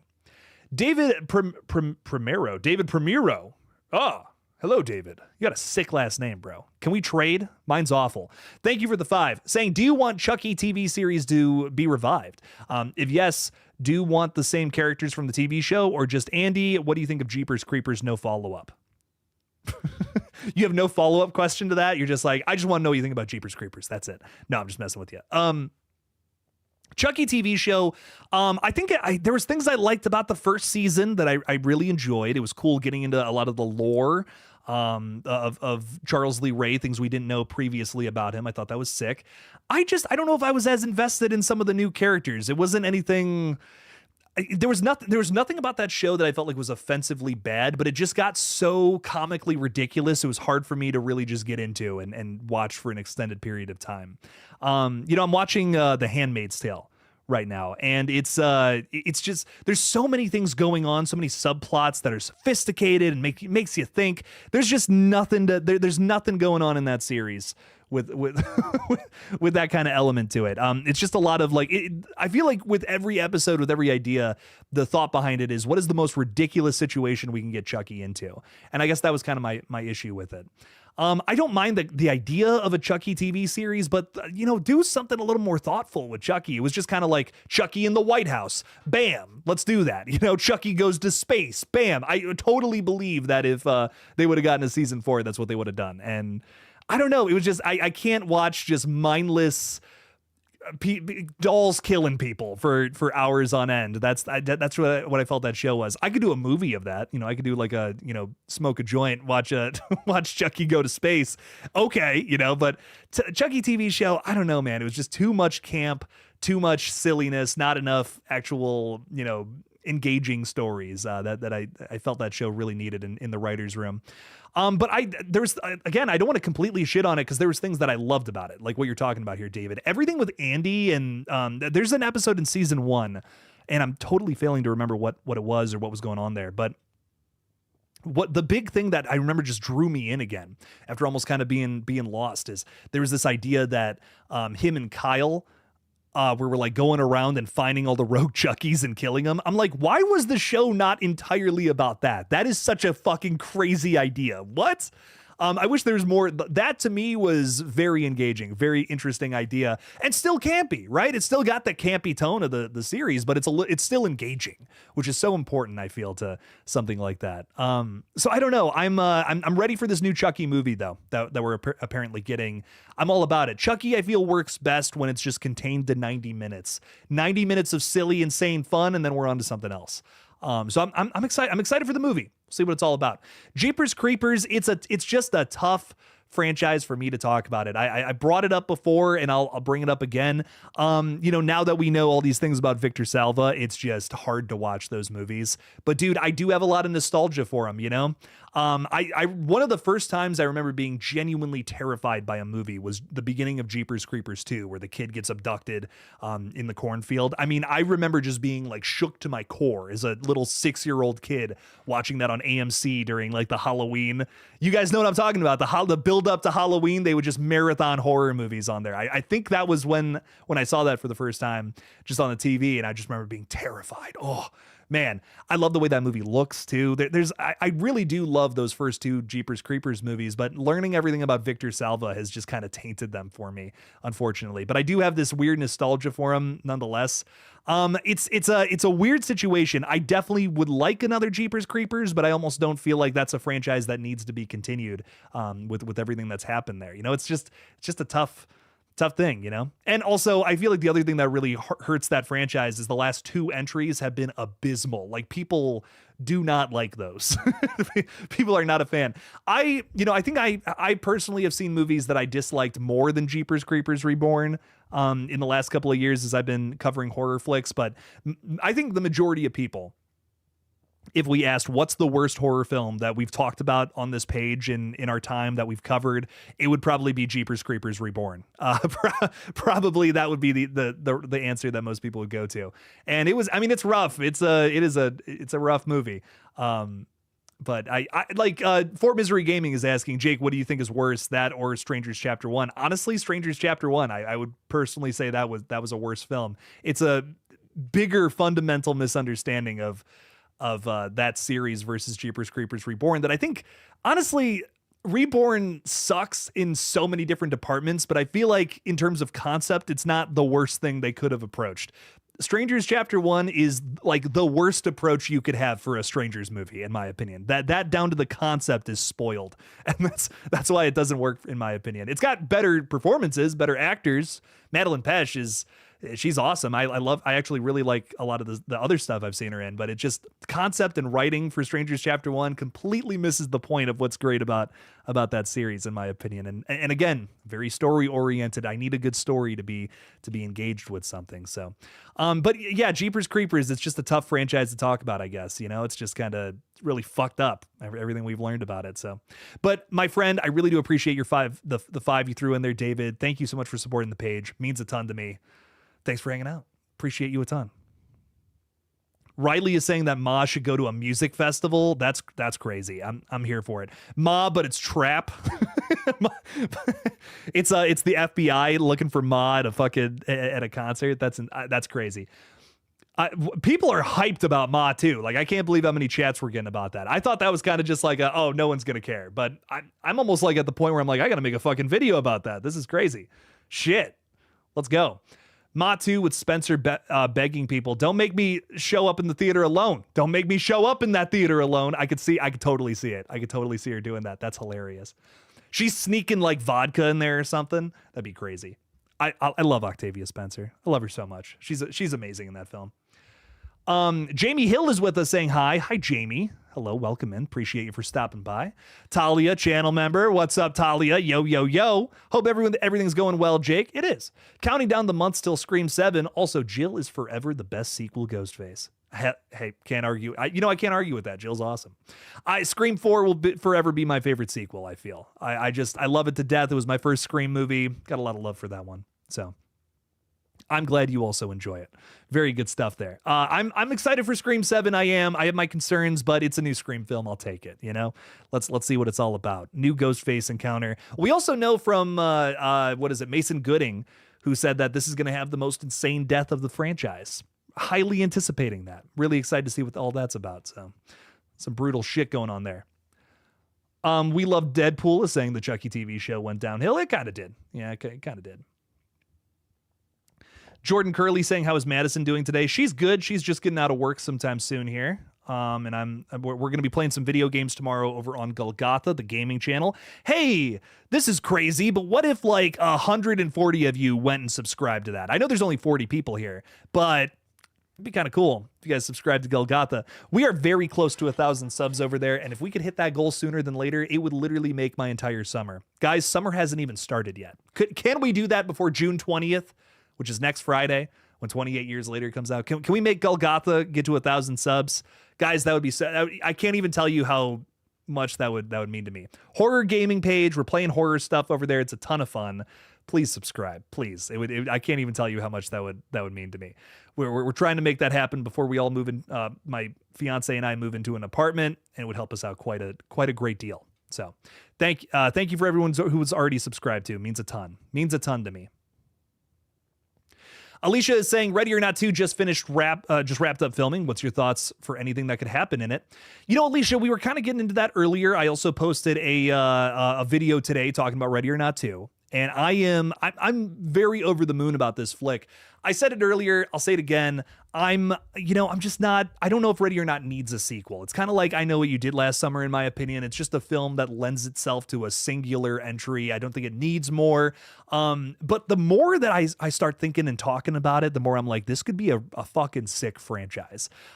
Biggest reason there is we're seeing pictures come out where it appears that Samara Weaving is wearing the exact same clothing from the original flick. This movie might pick up right where we left off, which is cool as fuck. And just real quick, I'm going to finish this thought, but I want to put this out there. GullGotha, it's spelled like Seagull Gotha. Joe Mama, if you subscribe to that page, I can't even tell you how happy I'll be. I appreciate you a ton. Even if you don't like horror games, it would just help out Jake a ton to subscribe to that. So I just threw it out in the chat. Check it out. But anyways, back to this. Ready or Not 2, I feel like it might pick up right from the stairs where we were, where she's smoking a cigarette. She's saying, fuck in-laws, or what. I can't remember the line she says. I know I'm butchering it, but I'm really excited to see where this goes if we pick up right where it left off. You know what I mean? What more is there to this curse that maybe isn't finished up yet after that one game of hide and seek, you know? So I don't know. I'm highly anticipating it. I almost thought seeing that new picture, I'm like, what if Catherine Newton's like an EMT, like helping her onto the ambulance and stuff, patching her up, and then some more bullshit happens? You know what I mean? There's more family members or something that are coming after her. I don't know. Listen, I'm here for it though. I'm here for some crazy, insane shit.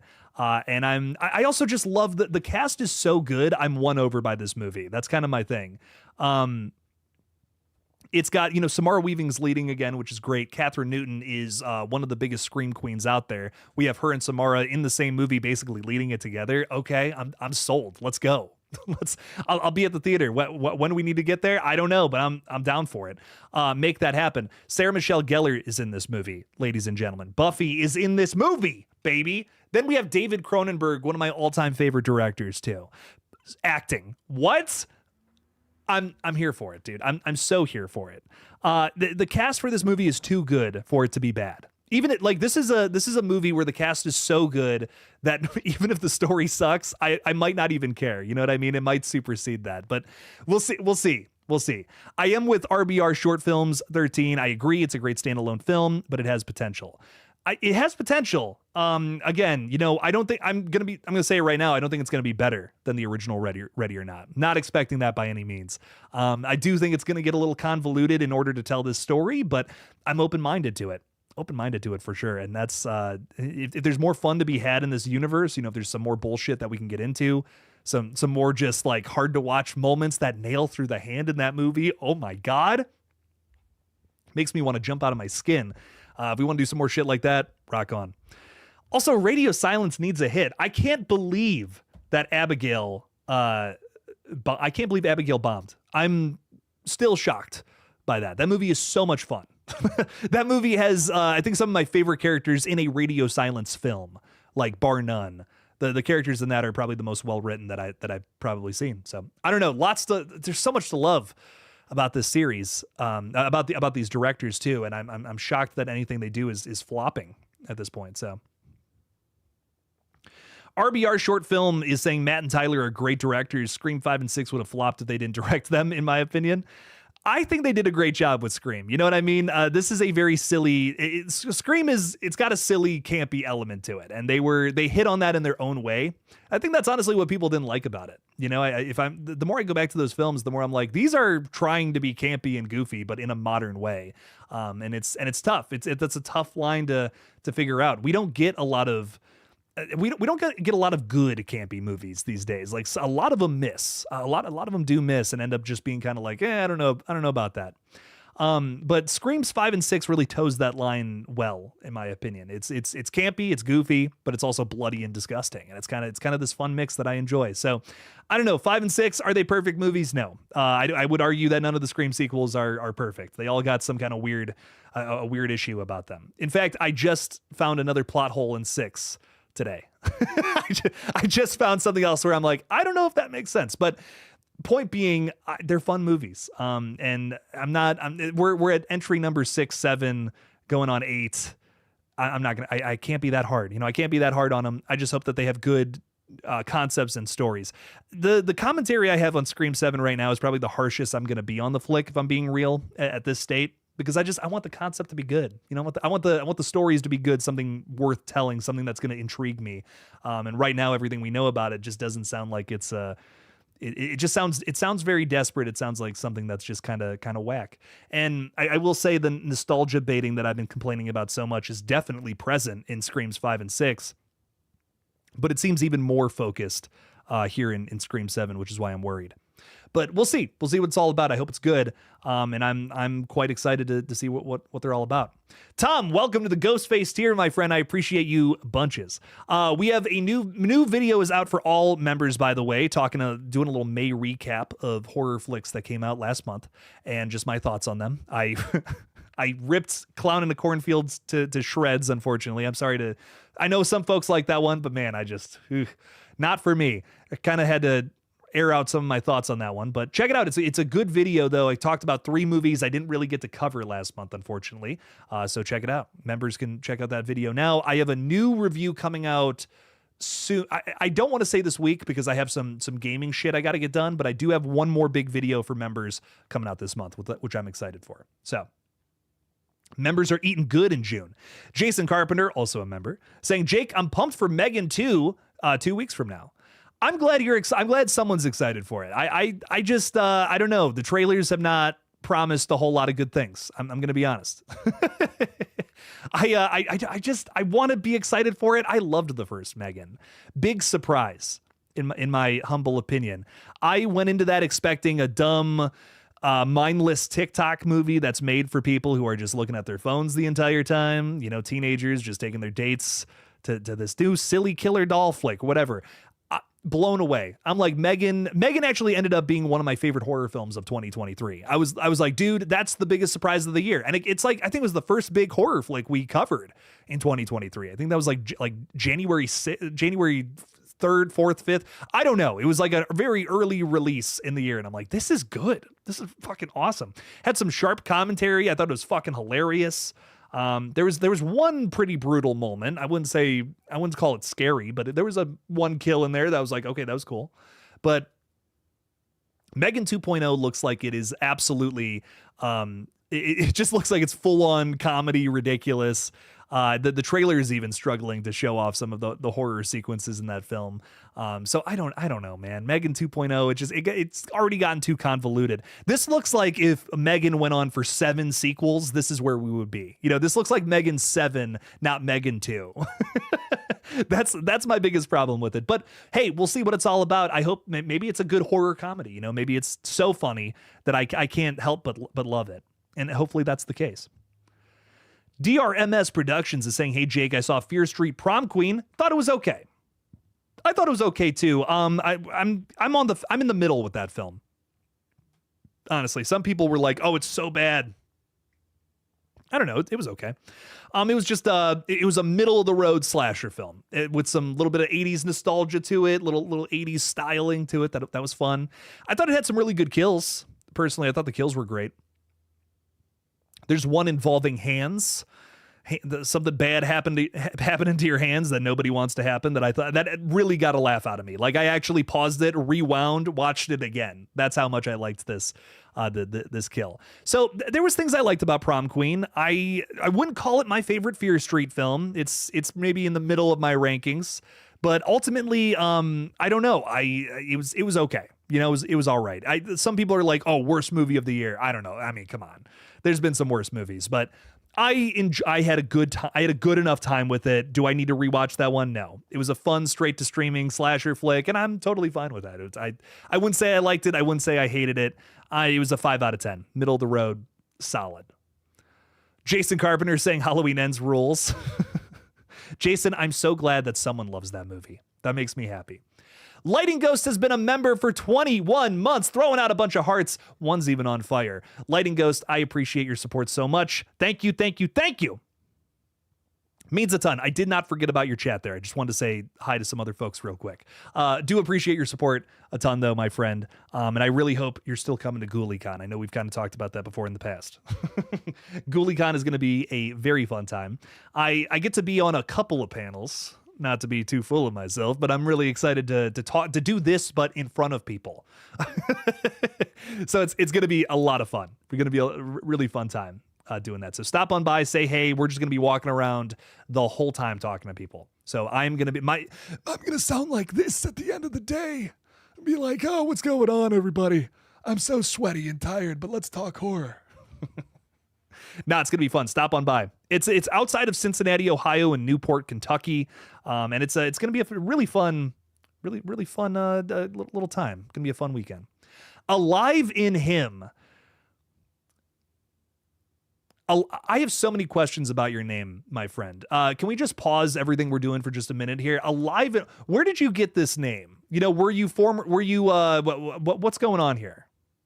Why are you pulsating inside of somebody? Anyways, you're saying thoughts on a new Friday the 13th. Should it be a remake or a sequel to the '09 movie or just complete reboot?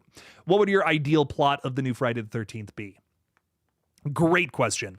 I am someone who, you know, I am constantly promoting, hey, if you're gonna tackle an old franchise, do it differently. You know, try something else. With Friday the 13th, I am so down for you to do some kind of weird thing, but there are just a few things that I would not change. There are a few things that I'm like, if I'm gonna make a Friday the 13th movie, like there's a handful of things that we should never change. One of them, I think we should just always be at Camp Crystal Lake. I'm going to be real. It's part of the thing I love about this franchise, the setting, the music, the vibes. You got to have that. Harry Manfredini score, which I actually might be talking with him sometime soon. And I actually have to ask him about some Friday the 13th stuff, which is interesting. More on that later. But you got to have you got to have that. You got to have Jason running around killing people. Come on now. I don't care who he's killing, but you got to have Jason. You got to have the hockey mask, machete running around summer camp. Come on now. Summer vibes. This isn't necessary, but I do really like the idea of having a final girl that finds the foil to Jason. Maybe it doesn't have to be the exact same thing every time, but this is one of the only franchises where I'm like, I could see the same thing basically happening every single time, but done a little differently. And I'm all about that. Do that 100 more times. I'll still be there watching it.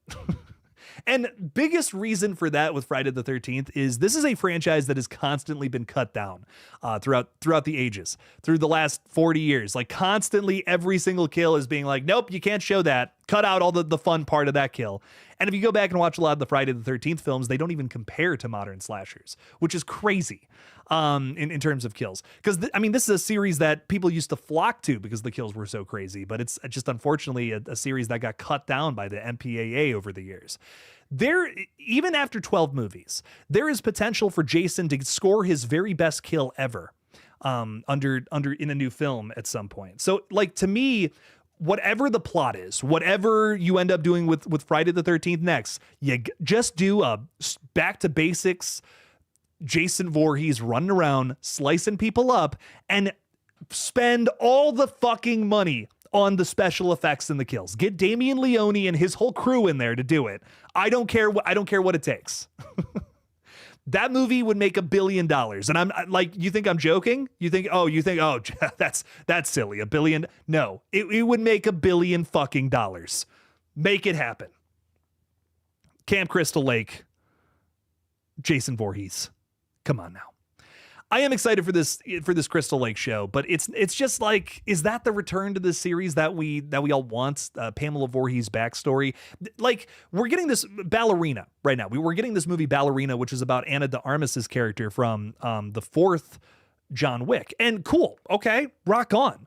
But that came after 4 John Wick movies. You know what I mean? It's you don't start off with that. You know what I mean? That's my problem with Crystal Lake. We got to establish this is Jason's back, baby. You know what I mean? We want that celebration. We don't want the story about the other killer from the series. Some people do. You know, Friday the 13th fans who are like just die hard, love this series. Of course they want that series. And I'm sure it's going to be great. This is not me speaking about the overall quality of the show. It's just me actually talking about what Friday fans want the most, which is, I think, would be a problem with Crystal Lake. I think some people are going to rebel and say, well, this sucks because it's not Jason running around killing people and we haven't had a movie since 2009, like what you're talking about. And I think that's something I'm worried with Crystal Lake. Like, whether it's good or not, I think people are going to shit on it just because they haven't had a Jason thing. It's just it's a sore subject because the rights are so tangled and fucked up. But it's a great question because Friday the 13th is in such a weird place right now. The rights have been mixed up. You guys know that they were trying to make a movie like so many different times in the early 2010s. David Bruckner, I know, is even attached to one of those projects. Love that guy. Love his movies so much. Can't even imagine what a David Bruckner Friday the 13th would have looked like. He did a great job with Hellraiser. I can't even imagine what Friday the 13th would have been. But I just want to back to basics, Jason killing people with the very best kills of the franchise. I don't even think that would be too hard to do. Dude, honestly, if you did the exact same plot of Friday the 13th Part 2, which is probably my favorite like story, so like that's like the Jason story.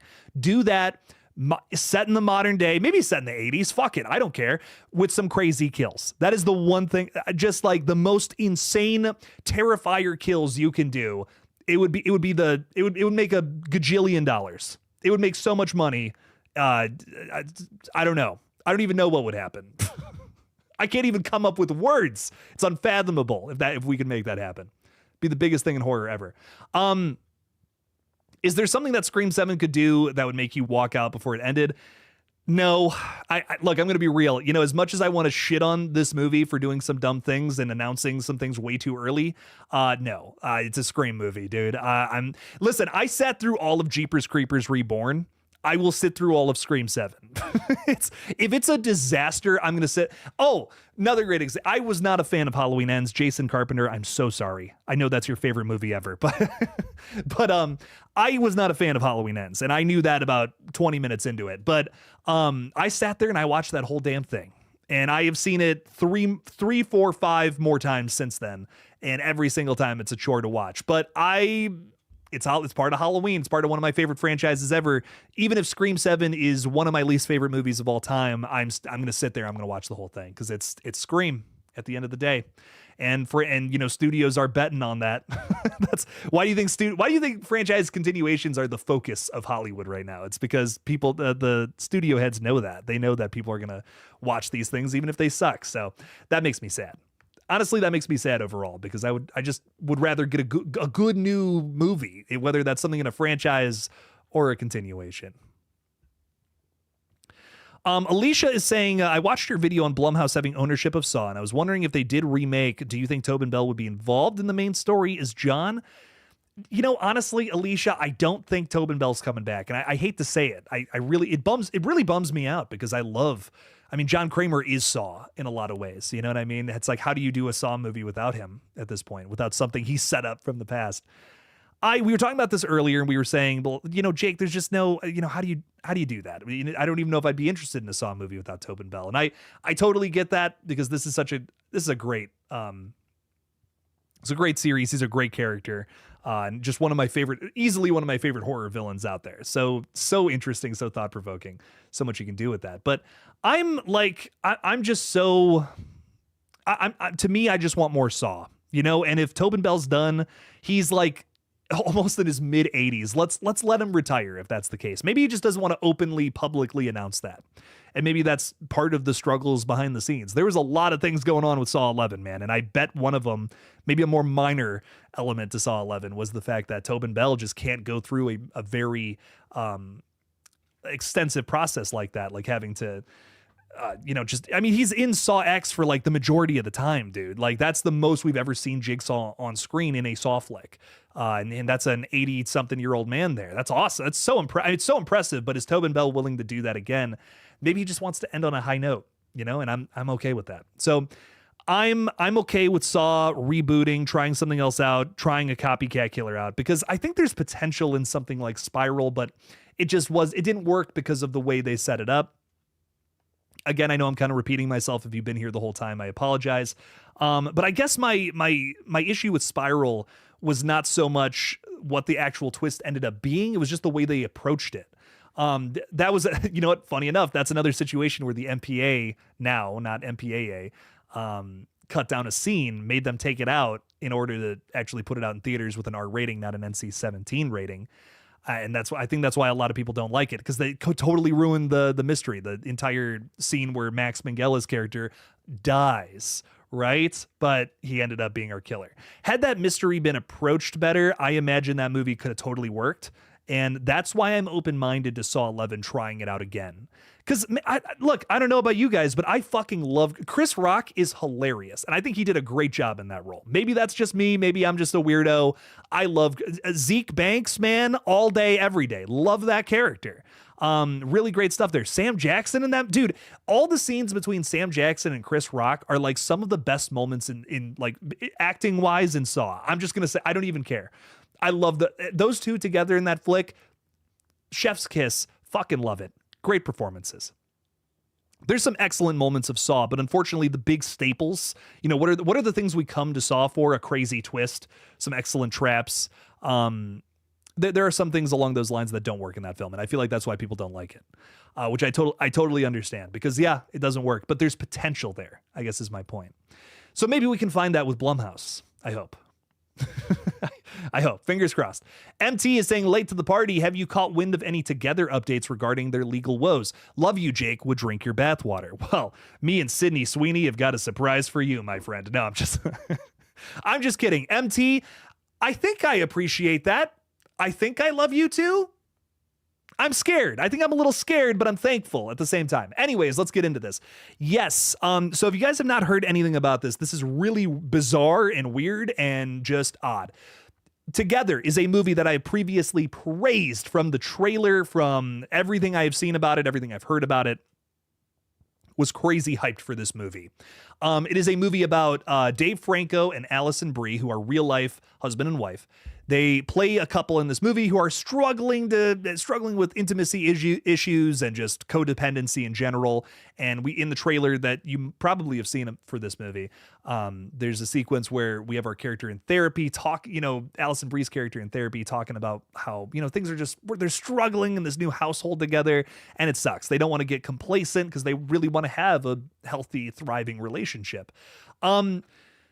So it's the horror though ends up coming in because they start fusing together these two characters, and it looks like it's going to be an insane horror comedy romp. Apparently it got like just rave reviews out of all the festivals that it ran through. People were saying that it's going to be the best horror film of the year.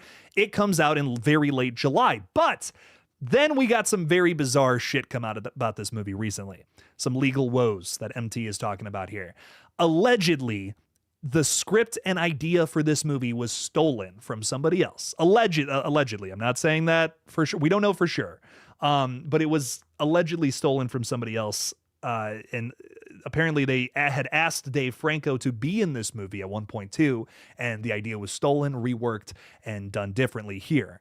Which sucks. I mean, if that's true, it really sucks, because it's like, maybe they did it better, maybe that was the case, but they didn't go through all the right processes to actually make it their own. There's ways to go about that where you could have done it differently and made it your own without fucking anybody over. And it sounds like someone got fucked over, but again, allegedly. Want to throw that word out there. We don't know that for sure. But there's some weird shit going on with this movie right now. And I hope it's not true. I really hope it's not true. But it might be. They say where there's smoke, there's fire. But who knows? Who knows?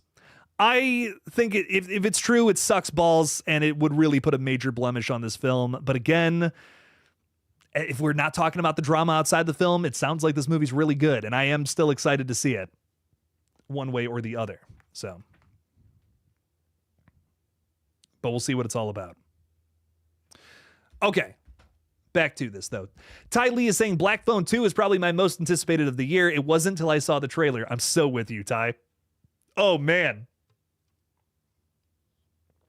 Dude, Black Phone 2 looks insane. Ty, I'm so with you, too, man, because I was like, Black Phone 2, that was another one like Ready or Not To, where I'm like, why are they making a sequel to that? Like, really? Okay. Like, I'll see it, but sounds unnecessary, sounds cash grabby because the first one did well, Then I saw that trailer, dude.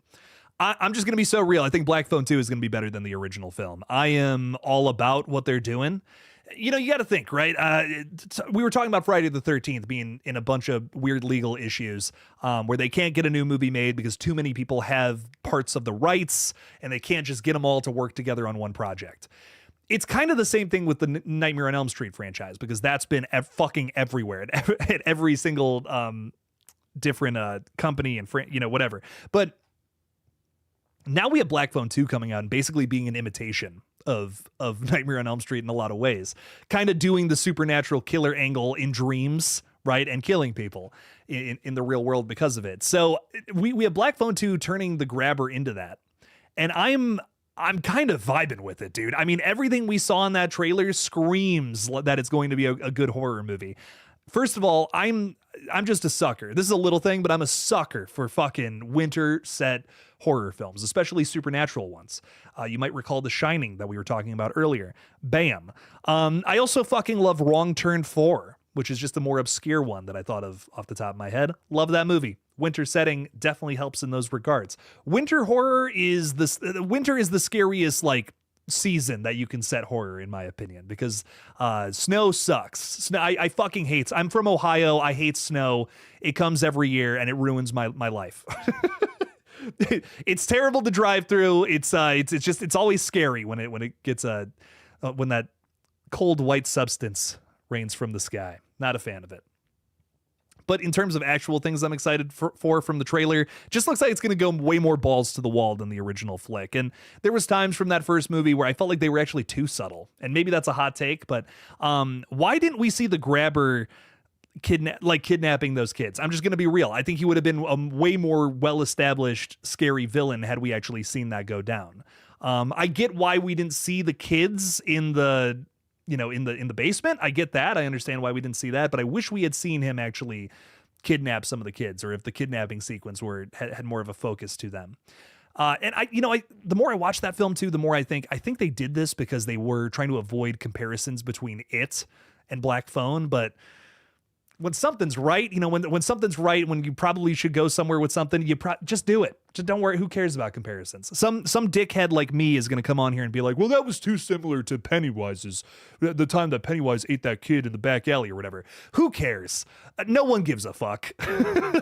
I could say whatever I want on here. No one's going to give a fuck. It's not going to change if the movie was successful or not. So I don't know. I think that there's things about the original film I felt could have been even crazier, but now I feel like this movie is going to go balls to the wall. I could go on and on about it, but I'm seeing more comments flooded, but I'm really excited. Just really excited for Black Phone 2. Definitely one of my most anticipated. Holy shit, Carter Scotland Allen's hanging out with us. What's up, dude? Hope you're doing well. Been a long time since we talked. Welcome in. Gray Cicada is saying I personally would require a moment for Tater Sack Jason in a in a New Friday. I love Tater Sack Jason. One of my favorite designs for the character. The bag over the head is scary to me. I fucking love it. Really like that design. I know they stole it from another movie or whatever, but it's cool. It's cool. I don't know. It's cool. I like it. Richard is saying, haven't been on one of the streams in months. I gotta say, Damien must be super confident for Art's backstory if he's gonna show it in the first 15 minutes. Maybe T4 will be art from Art's POV. Richard, I am so excited for Terrifier 4, dude. Especially with the little things we're hearing about it. In terms of these first 15 minutes showing off Art's backstory, I'm really intrigued to find out more about that. I think we've definitely scratched the surface of it in Terrifier 3 with the idea of, hey, there's some serial killer in the 90s who used to live in this house, buried a bunch of kids in the basement. Feel like that's probably what we're going to see in these first 15 minutes, but actually on screen, actually confirmed.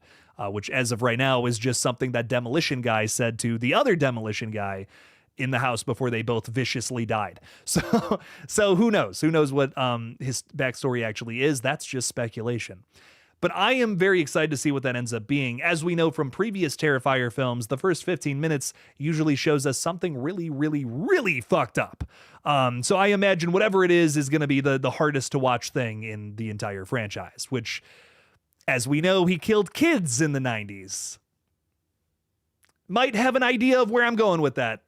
I'll stop before YouTube takes down the stream, but I think that's where we're going with the opening. Listen, if the opening of Terrifier 3 did what it did, Terrifier 4 might push it maybe even a little farther, potentially, but we'll see.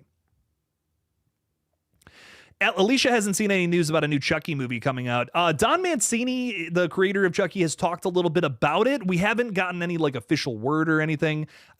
If I'm not mistaken, there was a Production Weekly article that came out detailing some things about filming dates, but yeah, there has not been an official announcement. You are right there, but Don Mancini has talked about, hey, we're getting ourselves into a movie here now that the show's kind of canceled and not moving forward. So I'm excited. I'm excited for it. We'll see what it's all about. Some good stuff we're getting into here. Gangster Bro is saying, I am betting Terrifier 4 will be Damien Leone's original vision for Art the Clown. Sienna ventures into the ninth circle of hell, and Art becomes All Hallows Eve levels of supernatural. I think you are spot on. I think, and you know, I've been thinking about, I haven't watched Terrifier 3 again recently, but I've been meaning to. I've been thinking about it a lot, though, and I want to put it on again. Because something I'm thinking about is, man, we haven't had like a very cool, like the last movie didn't have a very cool setting for the third act. That's not a diss towards the third act. I think the third act of Terrifier 3 might be my favorite part. If I'm being real, it's fucking sick. But it is just kind of a house at Christmas, you know, versus the Terrifier attraction from the last movie. I think if I'm Damien Leone, I'm looking at the last film and I'm saying to myself, how can I step it up? Cooler third act location. And hell is definitely that. There's no better place to set a horror movie, I think. Come on now, the scariest place imaginable, dear God. So yes, I'm definitely thinking that's where we're going with all this. Have I played Dead by Daylight? Yes. Oh my God, I'm playing it all the time over on GullGotha, my gaming channel, which you should totally subscribe to, David. Holy crap. Crazy you would bring that up and help me segue into a shameless plug like that. Go subscribe to GullGotha, GullGotha, baby. Look it up. It's sick. It's also on my little featured channels page here. I'll shut up about it. Sloppenheimer wants a Hard Eyes too. Hey, they could do that. Kind of set itself up for a sequel a little bit. There's a little tease at it towards the end. Why not? Why not do that? Marcus is saying, Marcus from I Shot Him 6 Times is hanging out with us. What's up, dude? How's it going? Good, always good to see you, Marcus. My good buddy Marcus, saying they need to merge the killers of Jigsaw Spiral together as part of the cult of Jigsaw. That angle was teased in Jigsaw 2017. Spiral left how Shank knew John Kramer was like a mystery, reveal him as Carlos. So you're kind of saying like a lot of the other apprentices that were introduced in those later films bring those in to kind of all be in like a cult of Jigsaw in a new movie. I don't mind, something like that. I wouldn't mind. Jigsaw and Spiral does have its fans. I would say majority of people didn't like these movies probably, but there's storylines from there that they could absolutely continue. And I don't know if I would be totally against it because again, I'm just pro more Saw. You know what? Honestly, at the end of the day, I just want more Saw traps and some people getting, morally questionable traps. Do people deserve to be in these traps or not? You know, with some awful, horrible gore happening. I can't complain about more of that, even if the story is a little convoluted, dude. The Saw storyline has gotten convoluted at this point. I mean, we might as well just go even more balls to the wall. I'm not against it. I preferably would like John Kramer, you know what I mean? But if we got to go down that route, yeah, that's what we got to do. Few more chats, and then I do got to get going because we have the Lethal Collective tonight, 7 o'clock tonight on the Night Watch Zones channel. I believe Erica just put out a link to it tonight. So I'll be joined, of course, by my other Lethal Collective brethren, like Tyler from Fate Decided, Steven from Craven Something Scary, and we're hosting it on the Night Watch Zones page, which is really exciting. So I can't wait. Cannot wait for it tonight. It's going to be so much fun. And as you guys know, we brought the Lethal Collective back last Monday on this page, and here we are doing it again now. It's really exciting stuff. I love talking to these dudes about just horror and Scream mostly is what we talk about, but it's been so much fun to talk with all these guys again. I missed them. I miss talking with them. It's been too long. So few more people I want to say hi to, and I think old Jake's unfortunately got to get off. Is Melissa Wildcard is joining us. Hello. What's up? Thanks for stopping in. Appreciate you. Teddy is with us. What's up, Teddy? Yo. Teddy and I were streaming on the gaming channel last night. Appreciate you for stopping in, dude. Means a lot. Picky Piggy 1800 is saying, I really wish there was more mutated mountain men movies. I love the Wrong Turn flicks. I just was not expecting that. It made me laugh. I agree. I can't disagree with you there. The Wrong Turn movies are quite a fun time, let me tell you. I really like the remake quite a bit too. Let me tell you, I don't know. Big fan of that one. But ladies and gentlemen, old Jake's got to get going. I want to eat some dinner before we get talking about Scream over on the Night Watch Zone. So stop on by there. Again, please subscribe to the gaming channel. It would just do wonders for old Jake this summer. That'd be awesome. GullGotha, check it out, subscribe. Even if you're not a big fan of horror gaming, it would just really help us out. We're trying to hit 1,000 subs before the end of the summer, basically before August. And if we can make that happen, it would be life-changing. So please help us out with that. Appreciate you bunches, as always.